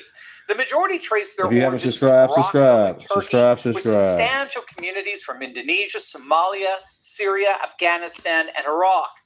Demographers project that under continued migration rates, the Muslim population could reach Thank you, upwards Sammy. of Thank you. Name is Deunta. 20% of the Dutch population by 2050. The fundamental question that these projections are raising is whether Islam is compatible with Dutch and European values. Now, the key Islamic doctrine in question is called Hakimiyya, meaning sovereignty or divine governance. It holds that God alone, Allah, is the ultimate sovereign over all human affairs, political, legal, social, and that no human ruler, legislator, or court may enact laws that contradict divine command. Saeed Qutb, the Egyptian. Yes, I'm 100% Trump supporter, and when Trump's not a president, I'm going to still be MAGA all day long regardless. I believe in American first policies, period. And that's what Trump's been doing, and that's what I like about it. And I was a Democrat. I voted for Biden. I voted for Obama, not for Biden. I voted for Obama in the first term. After that, I switched, started voting Republican, conservative. I learned my lesson. When it comes to Trump, everything he campaigned on, he's doing it. When it came to the Democrats, they say they do something and do straight the opposite. They say no property taxes. When they get in, property taxes goes all up. New York and in Chicago as well. So yeah, I'm about America. And I want people to stop dying. I wish there had no wars, but wars been going on since the Bible. It is what it is. But yeah, everybody's welcome. I'm not here to push Trump supporter stuff on you guys. I am a Trump supporter. Everybody is welcome. And the people I do show you, they show you different news point of view. So other than that, let's continue. Egyptian Muslim Brotherhood ideologue argued that I voted for Trump Muslim twice. majority societies living under man-made law had reverted to pre-Islamic ignorance, making resistance, including violent jihad, religiously obligatory. The classical Islamic concept is known more broadly as Sharia, the divine law that serves as the supreme legal authority over civil government, superseding any man-made legislation. Oh boy. Enter Geert Wilders, the leader of the Dutch Freedom Party. Wilders has been a passionate advocate for the Dutch government to crack down on the growing influence of Islam in the Netherlands, arguing that Islamism is completely and totally incompatible with Christian and European values. Wilders has been campaigning on closing the Netherlands' borders to asylum seekers from Islamic countries, dismantling foreign-funded mosques, and locking up or deporting violent individuals and religious extremists. And to the shock of liberal globalists around the world, the Dutch overwhelmingly agreed. On the night of November 22nd, 2023, the political establishment of Western Europe received a thunderclap it simply did not see coming. Geert Wilders walked out of the rubble of every elite prediction and won the largest block of votes in the Dutch parliament. His Party for Freedom, the PVV, surged from 17 seats to 37 seats in a single night, obliterating the centrist parties that had governed for a generation and leaving the continent's political class speechless. Now, keep in mind, this was the man that they had put on trial for hate speech back in 2016. The man foreign governments had banned from entry. The man whose security detail had shadowed him around the clock for 20 years after the murder of his friend, Pim Fortuyn, and the assassination of filmmaker Theo van Gogh. They had prosecuted him, mocked him, excluded him, and the Dutch people handed him the keys to the parliament overwhelmingly. The liberal media called it a catastrophe. Brussels went pale. And across the European right, from Warsaw to Rome to Stockholm, a single realization rippled like a shockwave. If it could happen in the Netherlands, tolerant, progressive, bicycle riding, tulip growing Netherlands, it could happen anywhere. Wilders had not merely won an election. He had detonated a signal flare visible across the entire Western world, illuminating a rage that the establishment had spent years pretending didn't exist. We are indeed witnessing a historic turning point, as President Trump, through his influence, he managed to get the more extreme Islamic political organization, the Muslim Brotherhood, banned from the Netherlands. But most importantly, he inspired populist leaders throughout the entire continent. There's a word that keeps surfacing in the political science literature, a word that's really reshaping how scholars understand the populist revolts convulsing the Western world. And that word is civilizational. Not merely nationalist, not merely economic, civilizational. Now, Samuel Huntington, the great Harvard professor, warned decades ago that the fault lines of the 21st century would not be drawn between nations or ideologies, but rather between civilizations. And the deepest human loyalties, he argued, are not to flags or constitutions, but to the shared language, faith, memory, and moral imagination of a people across time. Civilization is the largest unit of human identity. And when it's threatened, something primal awakens. And that awakening is precisely what we're witnessing across Europe today. Because what the Brussels elite never anticipated, what the NGO class and the open borders consensus never modeled, is that millions of ordinary Europeans would eventually look at their transformed cities, their silenced churches, their policed speech, and their daughters afraid to walk alone at night, and conclude that something sacred was being deliberately dismantled. And they would be right. The globalist project required a specific ingredient to function: cheap, I voted for Trump twice. Why gotta prove that to you for? I'm not an endless reservoir of workers who... I'm right here. I'm real. I'm not a fake person. Why would I lie about voting for Trump? I'm not here for clout. You just got it in the chat. Get to know me. Would accept wages that no That's native crazy. European would tolerate, maximizing the profit margins of multinationals whose lobbying dollars then funded the very politicians keeping the borders open. It's a closed loop of corruption dressed up as compassion.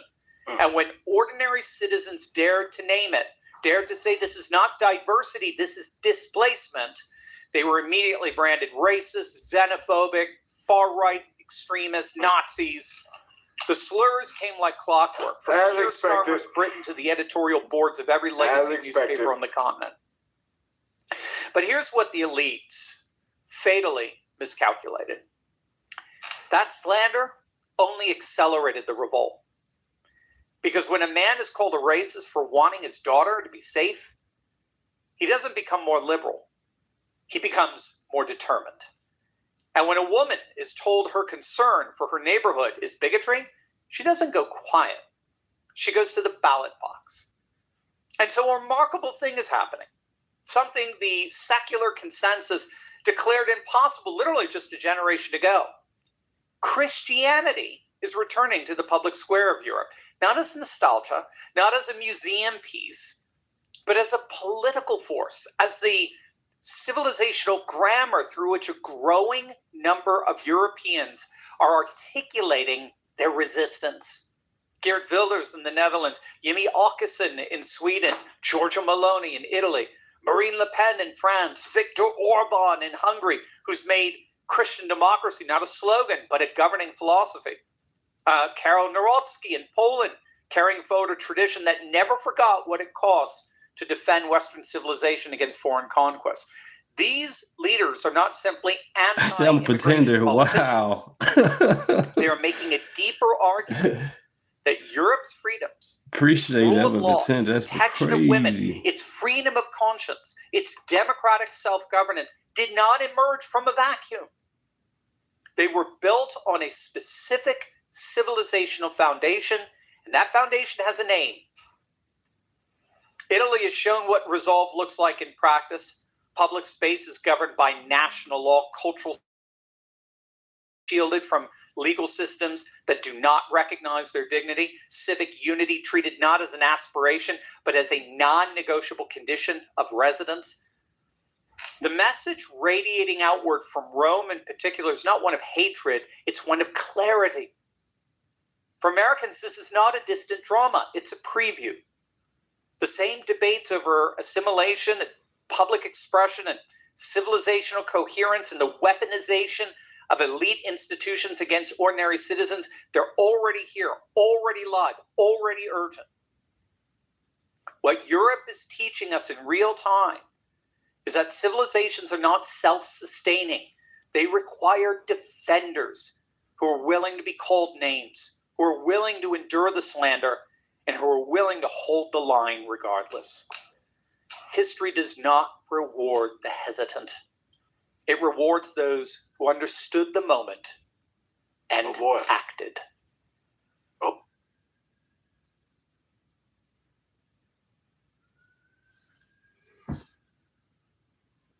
This is a story of revenge. Cancel it. Oh my God. Why you press send? I'm telling you, don't.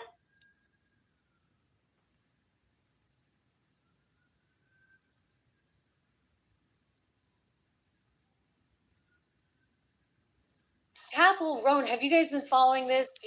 Do you care about her? Do you know who she is? I may be even saying her name wrong, which shows you how much I know about her, but I caught this story because it was really bad. Like, it's sort of like she just embodies everything that's bad about Hollywood right now, and it's been all over the airwaves, or at least the print publications, and so I was like, okay, I gotta look into this, just exactly what is this about. And it's this really kind of not so nice woman who was not very nice to a kid. Okay, and so this is Chapel in the middle.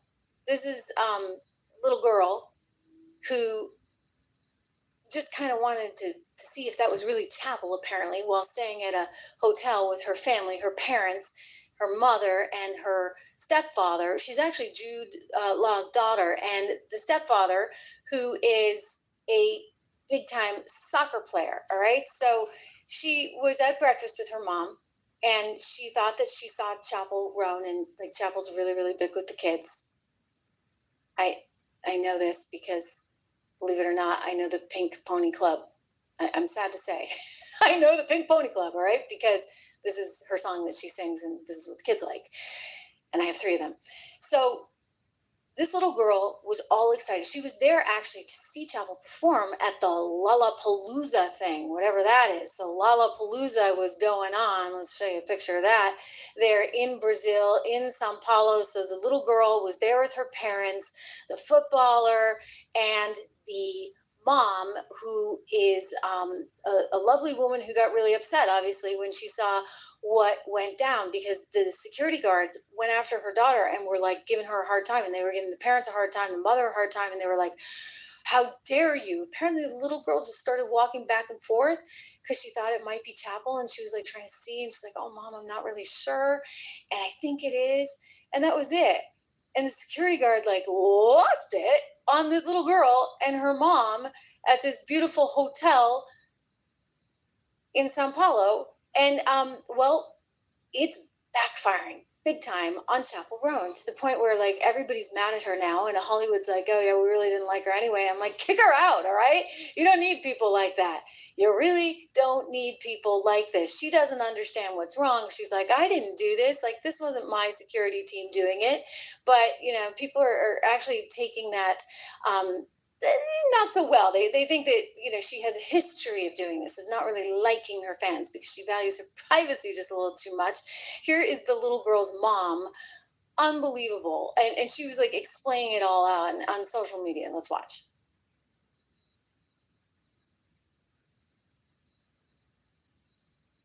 Here we go. Her name is Catherine. Hi guys. Good morning. Bon dia. I wanted to say something because I'm getting so many messages about this now. And honestly, I didn't realize it would get this crazy.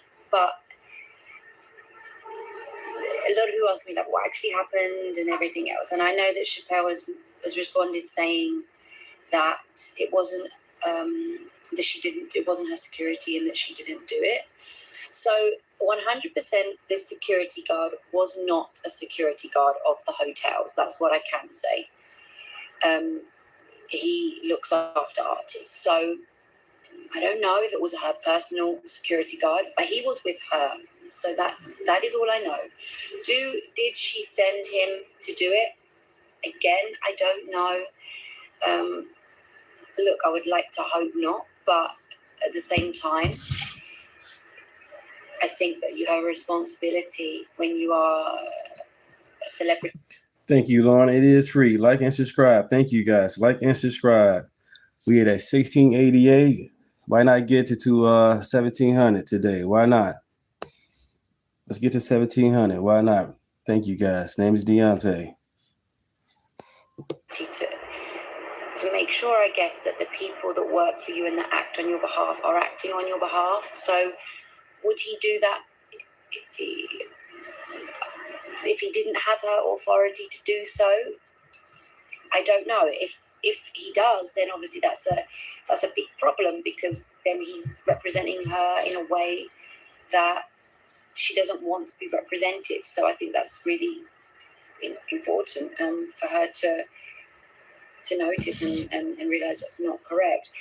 What happened, exactly as she said, she didn't notice anything or anyone because, as my husband said, nothing happened. Literally, we were staying in the same hotel. We were at breakfast. Is the U.S. and war?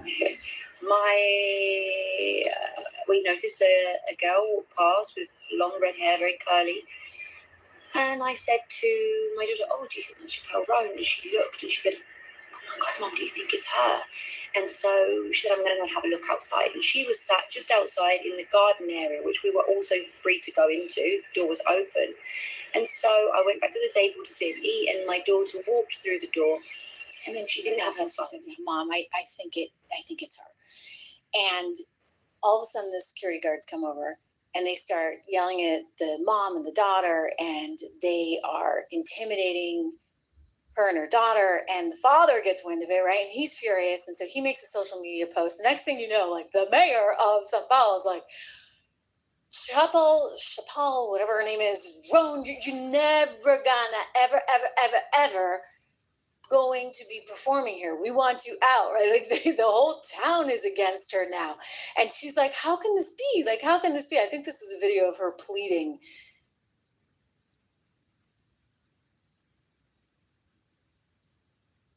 She just looking pretty, if you can call it that. I'm just going to tell my half of the story of what happened today with a mother and child who were involved with a security guard who was not my personal security. I didn't even see a woman and a child. Like, no one came up to me. No one bothered me. Like, I'm not buying it. I was just sitting at breakfast in my hotel. I think these people were staying at the hotel as well. So the fact that, like, okay, so she's like, guard, I'm just minding my own business. Here's the problem with that, okay? Here's the problem with that, guys. There's this new tape that's emerged. It's actually an old tape that was online, and she's telling her security guard in this tape while at an airport to, like, get rid of somebody who might be looking at her strangely. I mean, I realize she wants her privacy and everything, but listen, lady, you're nothing without the fans, okay? Like, you really aren't. So Taylor Swift takes a few lessons for her. I know we don't like Taylor much, but, like, she gets it, right? Like, her fans are important, and she knows how to be an artist and still be a decent human being, which clearly this little chica at 28 years old has no clue about. Here she is in an airport. I don't like the looks of this. You tell me what you think.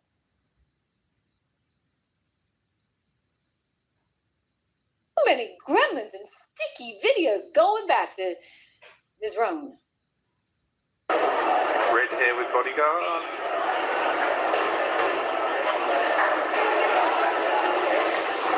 Okay, so somehow someone figures out who she might be. See what she does with her finger. You see that? She just, like, told the security guard that person right there. I mean, shocking that anybody would recognize her. I wouldn't look twice. I mean, she gunks herself up with those ridiculous costumes and looks like a train wreck, and then suddenly everybody loves her. It reminds me of Lady Gaga in a way, but, I wouldn't look twice at that in the airport. I wouldn't think she was anyone, but apparently she's famous enough or thinks she's famous enough that if somebody looks at her sideways, she's telling her security guard, watch what happens. Okay, so let's just take another quick look. Look, she's telling somebody. She's telling somebody, watch. You go get him, buddy.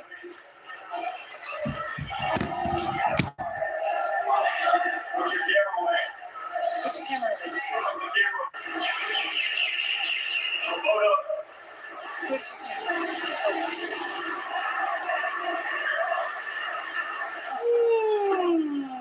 Welcome to Australia, Chapel.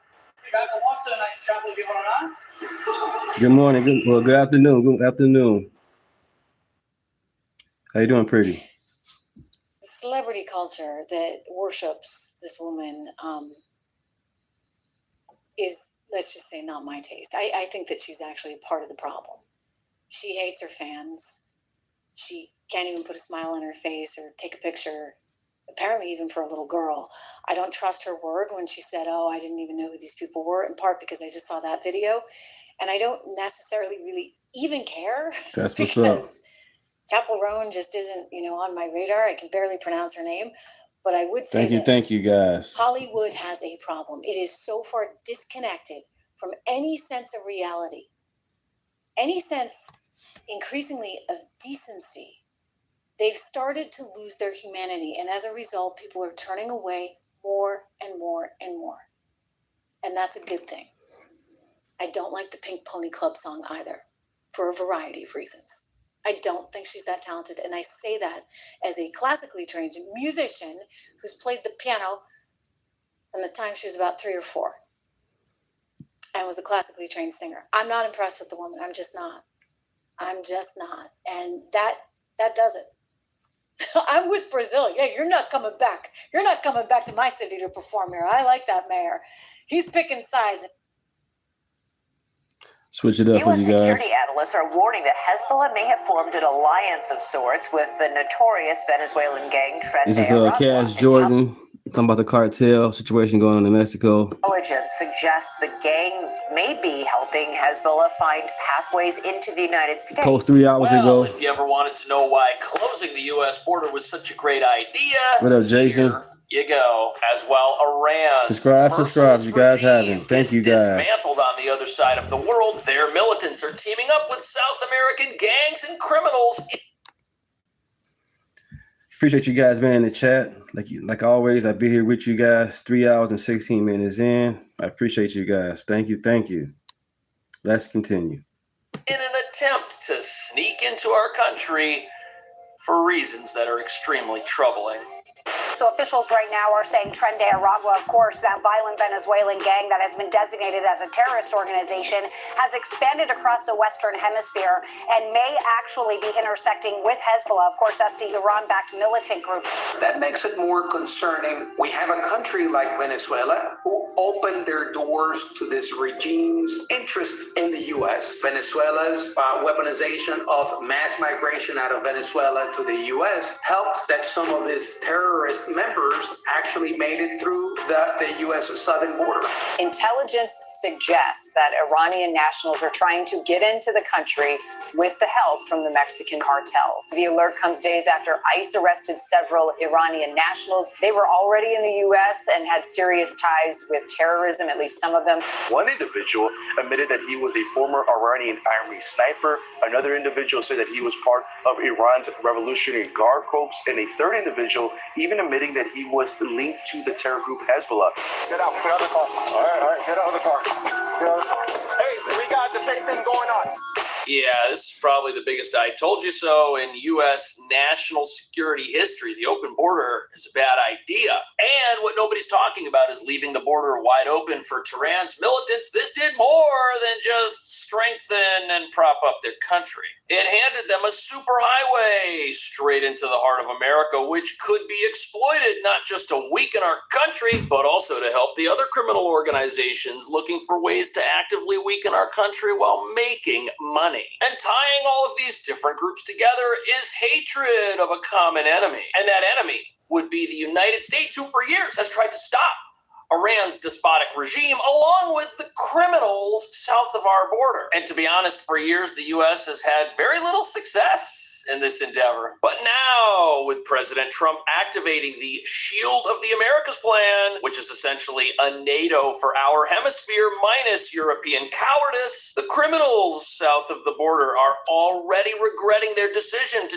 team up with the world's #1 sponsor of mayhem, as attack helicopters and special operations forces have them on the run. But even though these criminal groups are losing right now and are on the run, the real reason there's a threat right now is because over the last 4 years, the wrong folks were able to get inside and dig in. A situation enabled by the Maduro regime, as well as Mexican cartels, who together weaponized mass migration, which was making them $13 billion a year, and allowed the planting of operatives from these organizations on American soil as part of a money-making criminal pipeline, which they could then lend out to state-sponsored militant networks. And while analysts warn the same criminal pipelines used to smuggle thousands of high-risk individuals, including over 2,500 Iranians since 2021, are being used by this Hezbollah group to launder money, move illicit funds, and potentially plant sleeper agents. And as one former intelligence officer puts it, this has created a situation in which no one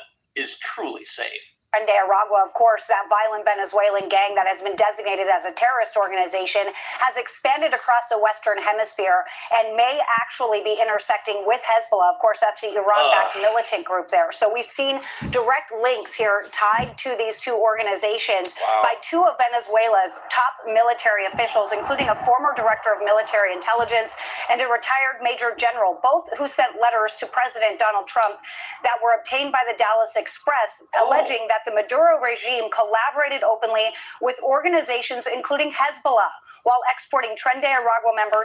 Wow. So this isn't just speculation. This isn't just anecdotal evidence. We've now got letters sent to the President of the United States from people who used to be part of these regimes saying that the goal of sneaking the wrong people into America has been actively pursued. But to understand why this has been happening, you've got to understand the tie-in between the sister regimes of Iran and Venezuela. Both of these countries were under heavy U.S. sanctions, but because of their vast natural resources, which both regimes were busy stealing from their own people, they were able to work together to get their oil and goods into the hands of Russia, China, Cuba, while propping each other up and getting paid in the process. And with the U.S. border wide open, there was a massive opportunity to get folks inside America to help keep these criminal enterprises operating long into the future, while acting as a deterrent for any type of law enforcement crackdown or any type of military activity against these countries.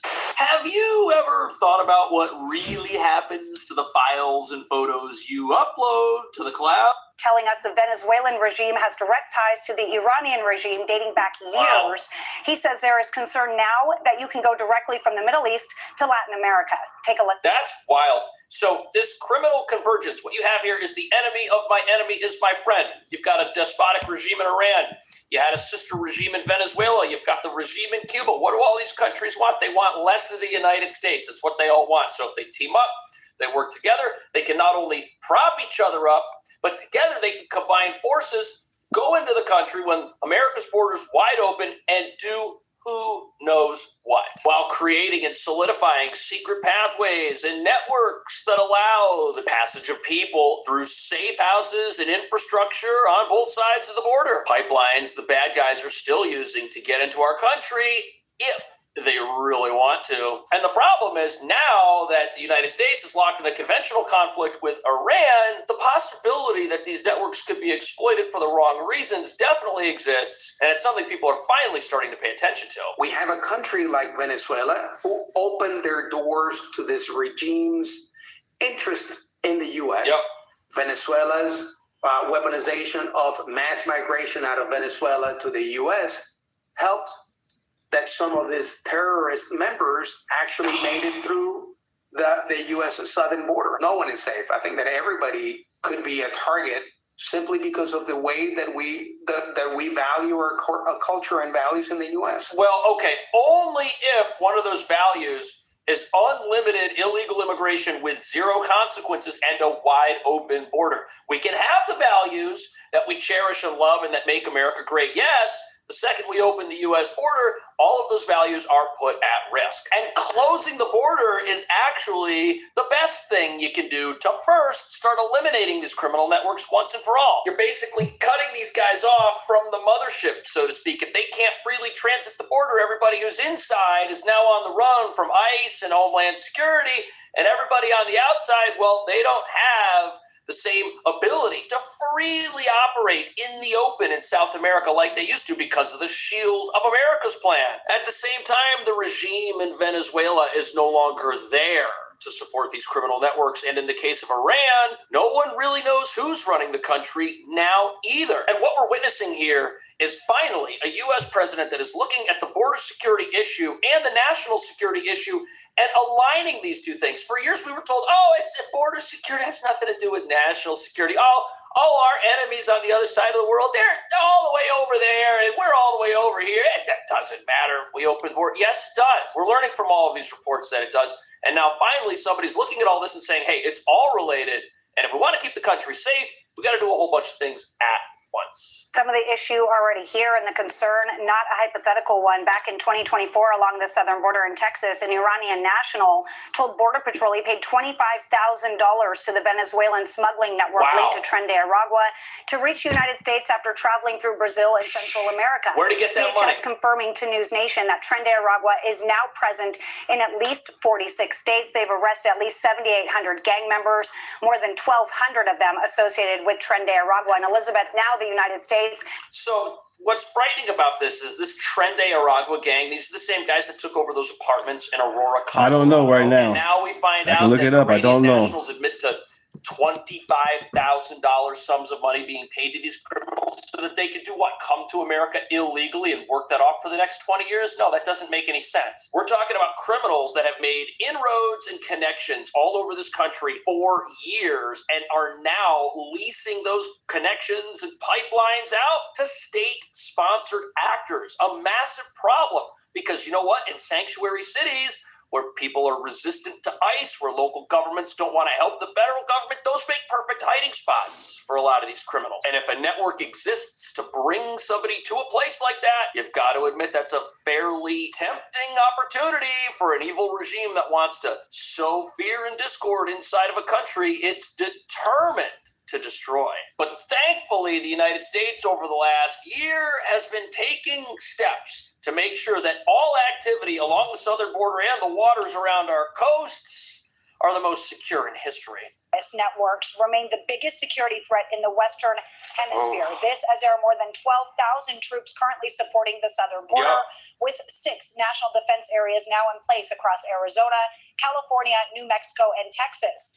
Officials say crossings have dropped to historic lows, but warn the cartel threat is still driving violence and instability across the hemisphere. So remember when Trump wanted to set up these national defense zones? Remember we were told, what an overreaction. He wants to militarize the border. We got 12,000 troops down there. What are they even going to do?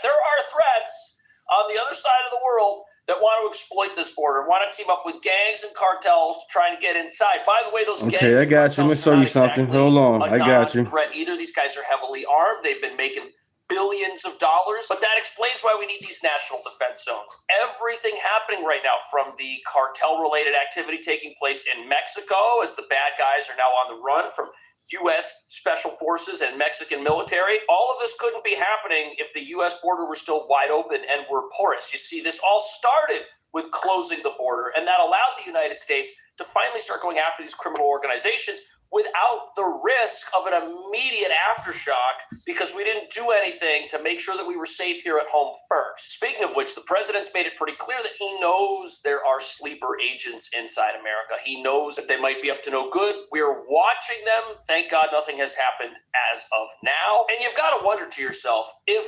elections in this country recently had gone differently, what would a militant regime like Iran have done with their opportunity that was handed to them by these gangs? authorities do remain on high alert of possible retaliatory attacks within the United States. Now, according to new internal documents obtained by News Nation, Border Patrol agents on the southern border did receive intel that 35 Iranian nationals in Mexico were planning to cross the border illegally. And that intel also suggesting that cartels like Cartel Jalisco Nueva Generacion and Los Salazar may be involved in smuggling that group into the United States. And that threat window is running through Saturday. And it's part of what officials are calling a growing concern about potential state-sponsored actors using cartel routes to reach the United States. Agents working the Jalisco to San Luis corridor have been told to stay on high alert and to expect this group may be part of a broader network. That alert comes just 1 week. This alert came out after the nuclear sites that Iran was building were taken out about a year ago. And we find out this idea of criminal convergence wasn't just with this Tren de Aragua gang or the cartel that was run by Maduro in Venezuela, but also with the Mexican cartels. It's like this regime was just looking for access and was willing to pay whoever was willing to offer it. Now, we still don't know, as citizens watching the news, how many total state-sponsored agents may have entered the country or what they might be up to, or even how many of them have been taken down. But what we do know is that an estimated 20 million people crossed our border illegally without vetting. And we were all told this was not a big deal. We were all told that the vast majority of these individuals were just coming into the country, fleeing oppression or looking for work. But with Border Patrol agents identifying folks coming from Iran at the border with large sums of money, exorbitant sums. Right, now the people that was on SNAP benefits, now y'all got to work now. At first, y'all was getting y'all money with no problems. Y'all allowed the illegals come in, now y'all got to work to pay. Y'all had to sweep. You can't get everybody stuff for free. They got to earn it. You was already here as the Americans. That's why the SNAP benefits Section 8 was no problem. Now everything been exposed. It's y'all fault. Y'all voted for it. Open borders. That's y'all fault. Subs to pay some of these criminals for access into America, the state-sponsored nature of this just becomes increasingly clear. At the exact same time, our friend... Look at it, all men. That was all men mostly. Was that all men mostly? Were taken out about a year ago. And we find out this idea of criminal convergence wasn't just with this Tren de Aragua gang or the cartel that was run by Maduro in Venezuela, but also with the Mexican cartels. It's like this regime... Why y'all running if y'all ain't do nothing wrong? Why are y'all running? Willing to pay whoever was willing to offer it. Now, we still don't know, as citizens watching the news, how many total state-sponsored agents may have entered the country or what they might be up to, or even how many of them have been taken down. But what we do know is that an estimated 20 million people crossed our border illegally without... I went back a little too far, but it's cool. It's not a big deal. We were all told that the vast majority of these individuals were just coming into the country, fleeing oppression or looking for work. But with Border Patrol agents identifying folks coming from Iran at the border with large sums of money, exorbitant sums, to pay Look some at of it. these Oh, what are the women and children? The state-sponsored nature of this just becomes increasingly clear. At the exact same time, our frenemies across the pond in Europe that didn't want to help out at all with the conflict in Iran and are now starting to get on board, well, they may have inadvertently sealed the fate of all of the criminals in South America with their recent refusal to back the president. But I will say, I think the Europeans make a mistake by responding to that kind of juvenile behavior with juvenile behavior of their own. A number of European leaders, including Kaja Kallas, the European Union's chief foreign policy official, have said expressly, Iran is not our war. That's a very dangerous way to put it, because it invites Donald Trump. It almost teases him to come back and say, well, okay, Iran is not your war. Ukraine is not our war. It's very dangerous to approach Trump in the same way he behaved. So, John Bolton, former member of Trump's first administration, definitely not a fan of the president. Here he is on CNN calling the president foolish and juvenile. But he makes a valid point. By Europe failing the NATO test, which Trump called it, how does the United States rely on them if there's a conflict? And if the United States has a bigger conflict in its own backyard and a new NATO-like organization, this Southern Spear, that is willing to work with the United States and wants to work with the United States for a shared common interest, it's going to be pretty hard to justify to the American people why we're not taking threats close to home seriously and why we're sending our money to the other side of the world over to Europe when these guys have militaries, they've got aircraft carriers, they've got jets. They could do more to take care of problems in their own backyard. And right now, the U.S. has massive numbers of troops stationed in places like Germany. What good are those troops if Germany isn't going to do anything when the United States needs help in some sort of conflict like in Iran? So much of Europe is propped up by the U.S. military, backing their way of life and enabling a social safety net that many of these countries have that would have to be scaled back drastically if we weren't as involved over there. And obviously, this is something the president is aware of. Obviously, this is something the president wants to stay away from. That's why the Shield of the Americas is such a big deal. It's almost as if a new apparatus that requires the United States' full attention for purposes of national security and border security and hemispheric safety is being set up so that we can pull out of other hemispheres where people should be paying more of their fair share of things like NATO dues. US President Donald Trump lost it at his NATO allies who have left the United States and Israel down in the war effort against Iran. We have 45,000 troops in Japan. We have 45,000 troops in South Korea. We have 45,000, 50,000 troops in Germany. We defend all these countries. And then, do you have any minesweepers? And they say, well, would it be possible for us not to get involved? I've been saying it for a long time. This is the greatest thing to come out of this. We spend trillions and trillions of dollars on NATO to defend other countries. And I always said, but if it ever comes time to defend us, they're not going to be there. That's right. Many of them would not be there. And we're going to have to start thinking more wisely in this country. Right. And how do you do that? Well, you've got a threat on the soil of countries in South America and in Mexico. That's a threat that the United States is close to. That's a threat that's in our own backyard, yet we've got 45,000 troops who can't do anything about it because they're over in Germany doing absolutely nothing. Like, what's the point of that? Why don't we have German troops protecting Germany? Why don't we do that so we can call some of our boys back home and take care of security matters back here? That would be a great thing for South America. That would be a great thing for border security. That would be a great thing for national security and security in our entire hemisphere. And you've got to ask yourself something. If we didn't have hundreds of thousands of troops spread around the planet for causes that do not directly benefit the United States, would regimes like the former Maduro regime have been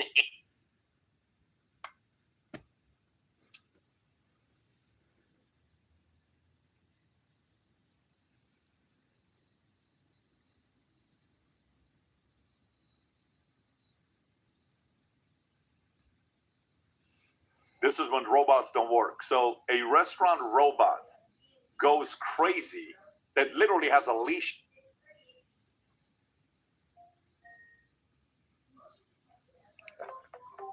Okay, so that's that on what he's saying. Similar request to what I just read.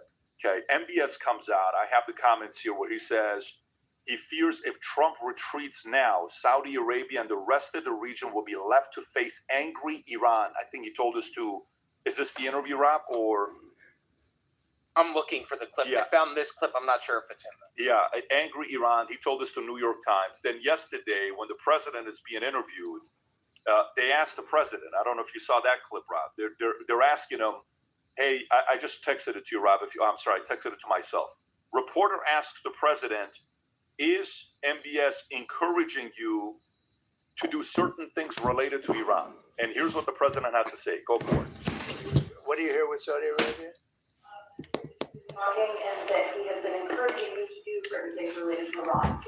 Yeah, he's a warrior.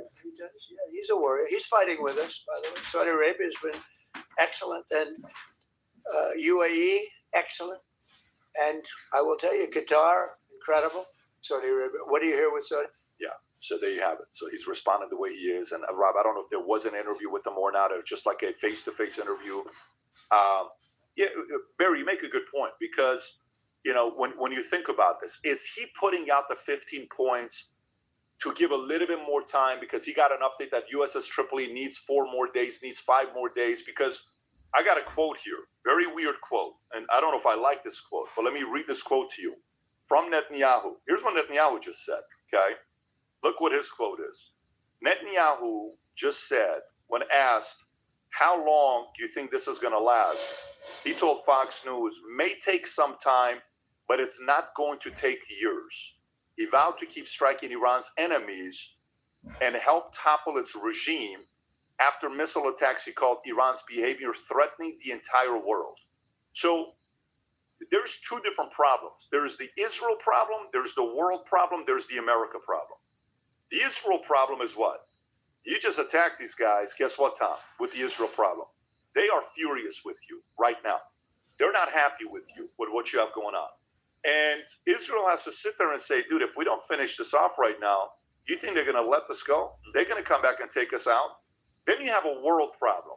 Did this even make the world a safer place? Did it make Gulf states feel better? Did it make them feel more comfortable? Are Europeans and NATO allies feeling more comfortable about this? Then the last one is what? Trump the president.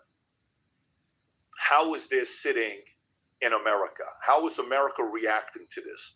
Is America sitting there because we just had a Democrat that won in Palm Beach. Is it Palm Beach? Emily, I don't know what her last name is. Emily Gregory. Emily Gregory, who just won in Palm Beach. And Democrat flips Florida State House district that includes Trump's Mar-a-Lago. Okay? I mean, that's his house. So what are they saying? Tom, you made a good point earlier that, you know, we've talked about this for the last 4 or 5 years. If there's one thing we've been consistent about, don't worry about Democrats and Republicans. Who runs America is independents. Okay? That's who runs American elections. If independents are kind of going like this, you know, it's like, hey, so on the show, we're not fully with this. Okay? Your base may be with you. This may be with you. But us independents, we're kind of leaning this way. Do you see that pattern kind of happening, Tom? Yeah, this is a flip of a district. This was a Republican, this was a GOP district. And now Gregory has won it, the special election. And so now you look at it and say, okay, what does this say? Like a couple hundred votes, by the way. The Boca guy won by like 13, 14 votes. Right. And then under audit, it went down to 3 votes and even 1 vote in Boca. So that was debated back and forth right on the edge of a knife. So what this says is that the independents in Florida are basically not saying, hey, overnight I became liberal. But what they're saying is, I don't like what's going on and this is the way I'm leaning. And it doesn't take much to move that, especially in the lavender districts.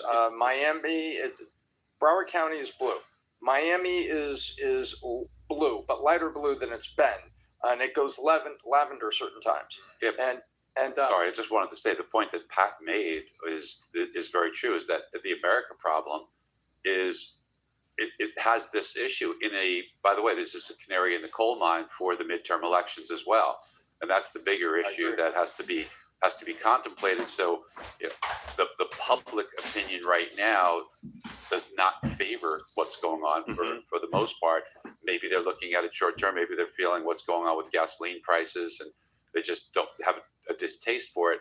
I don't know if they're thinking about the bigger picture, like you had mentioned. This is an opportunity for a bigger picture here, but it has to be balanced as far as, what are you willing to sacrifice for it? So it's a really tough situation to be in. There's not really a narrative either. Like normally you have a narrative behind a war of like, oh, we have to do this because of this reason, like 9/11, there was revenge. Sometimes there's an imminent threat, but they don't really have like a narrative to capture that tolerance. So I think that's part of it too.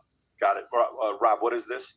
This is the president yesterday in the Oval Office. He talks about receiving a gift from Iran, and it shows that the United States is now dealing with the right people in the regime. Let's hear it. Make a deal. They did something yesterday that was amazing, actually. They gave us a present, and the present arrived today. And it was a very big present worth a tremendous amount of money. And I'm not going to tell you what that present is, but it was a very significant prize.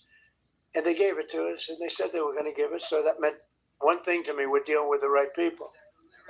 No, it wasn't nuclear related. It was oil and gas related, and it was a very nice thing they did. But what it showed me is that we're dealing with the right people. Because, you don't know. Because thank you guys for being in the chat. 3 hours and 42 minutes in. This is the last video for the day. I really appreciate you guys. We're really growing with the subscribers. I really appreciate it. Thank you.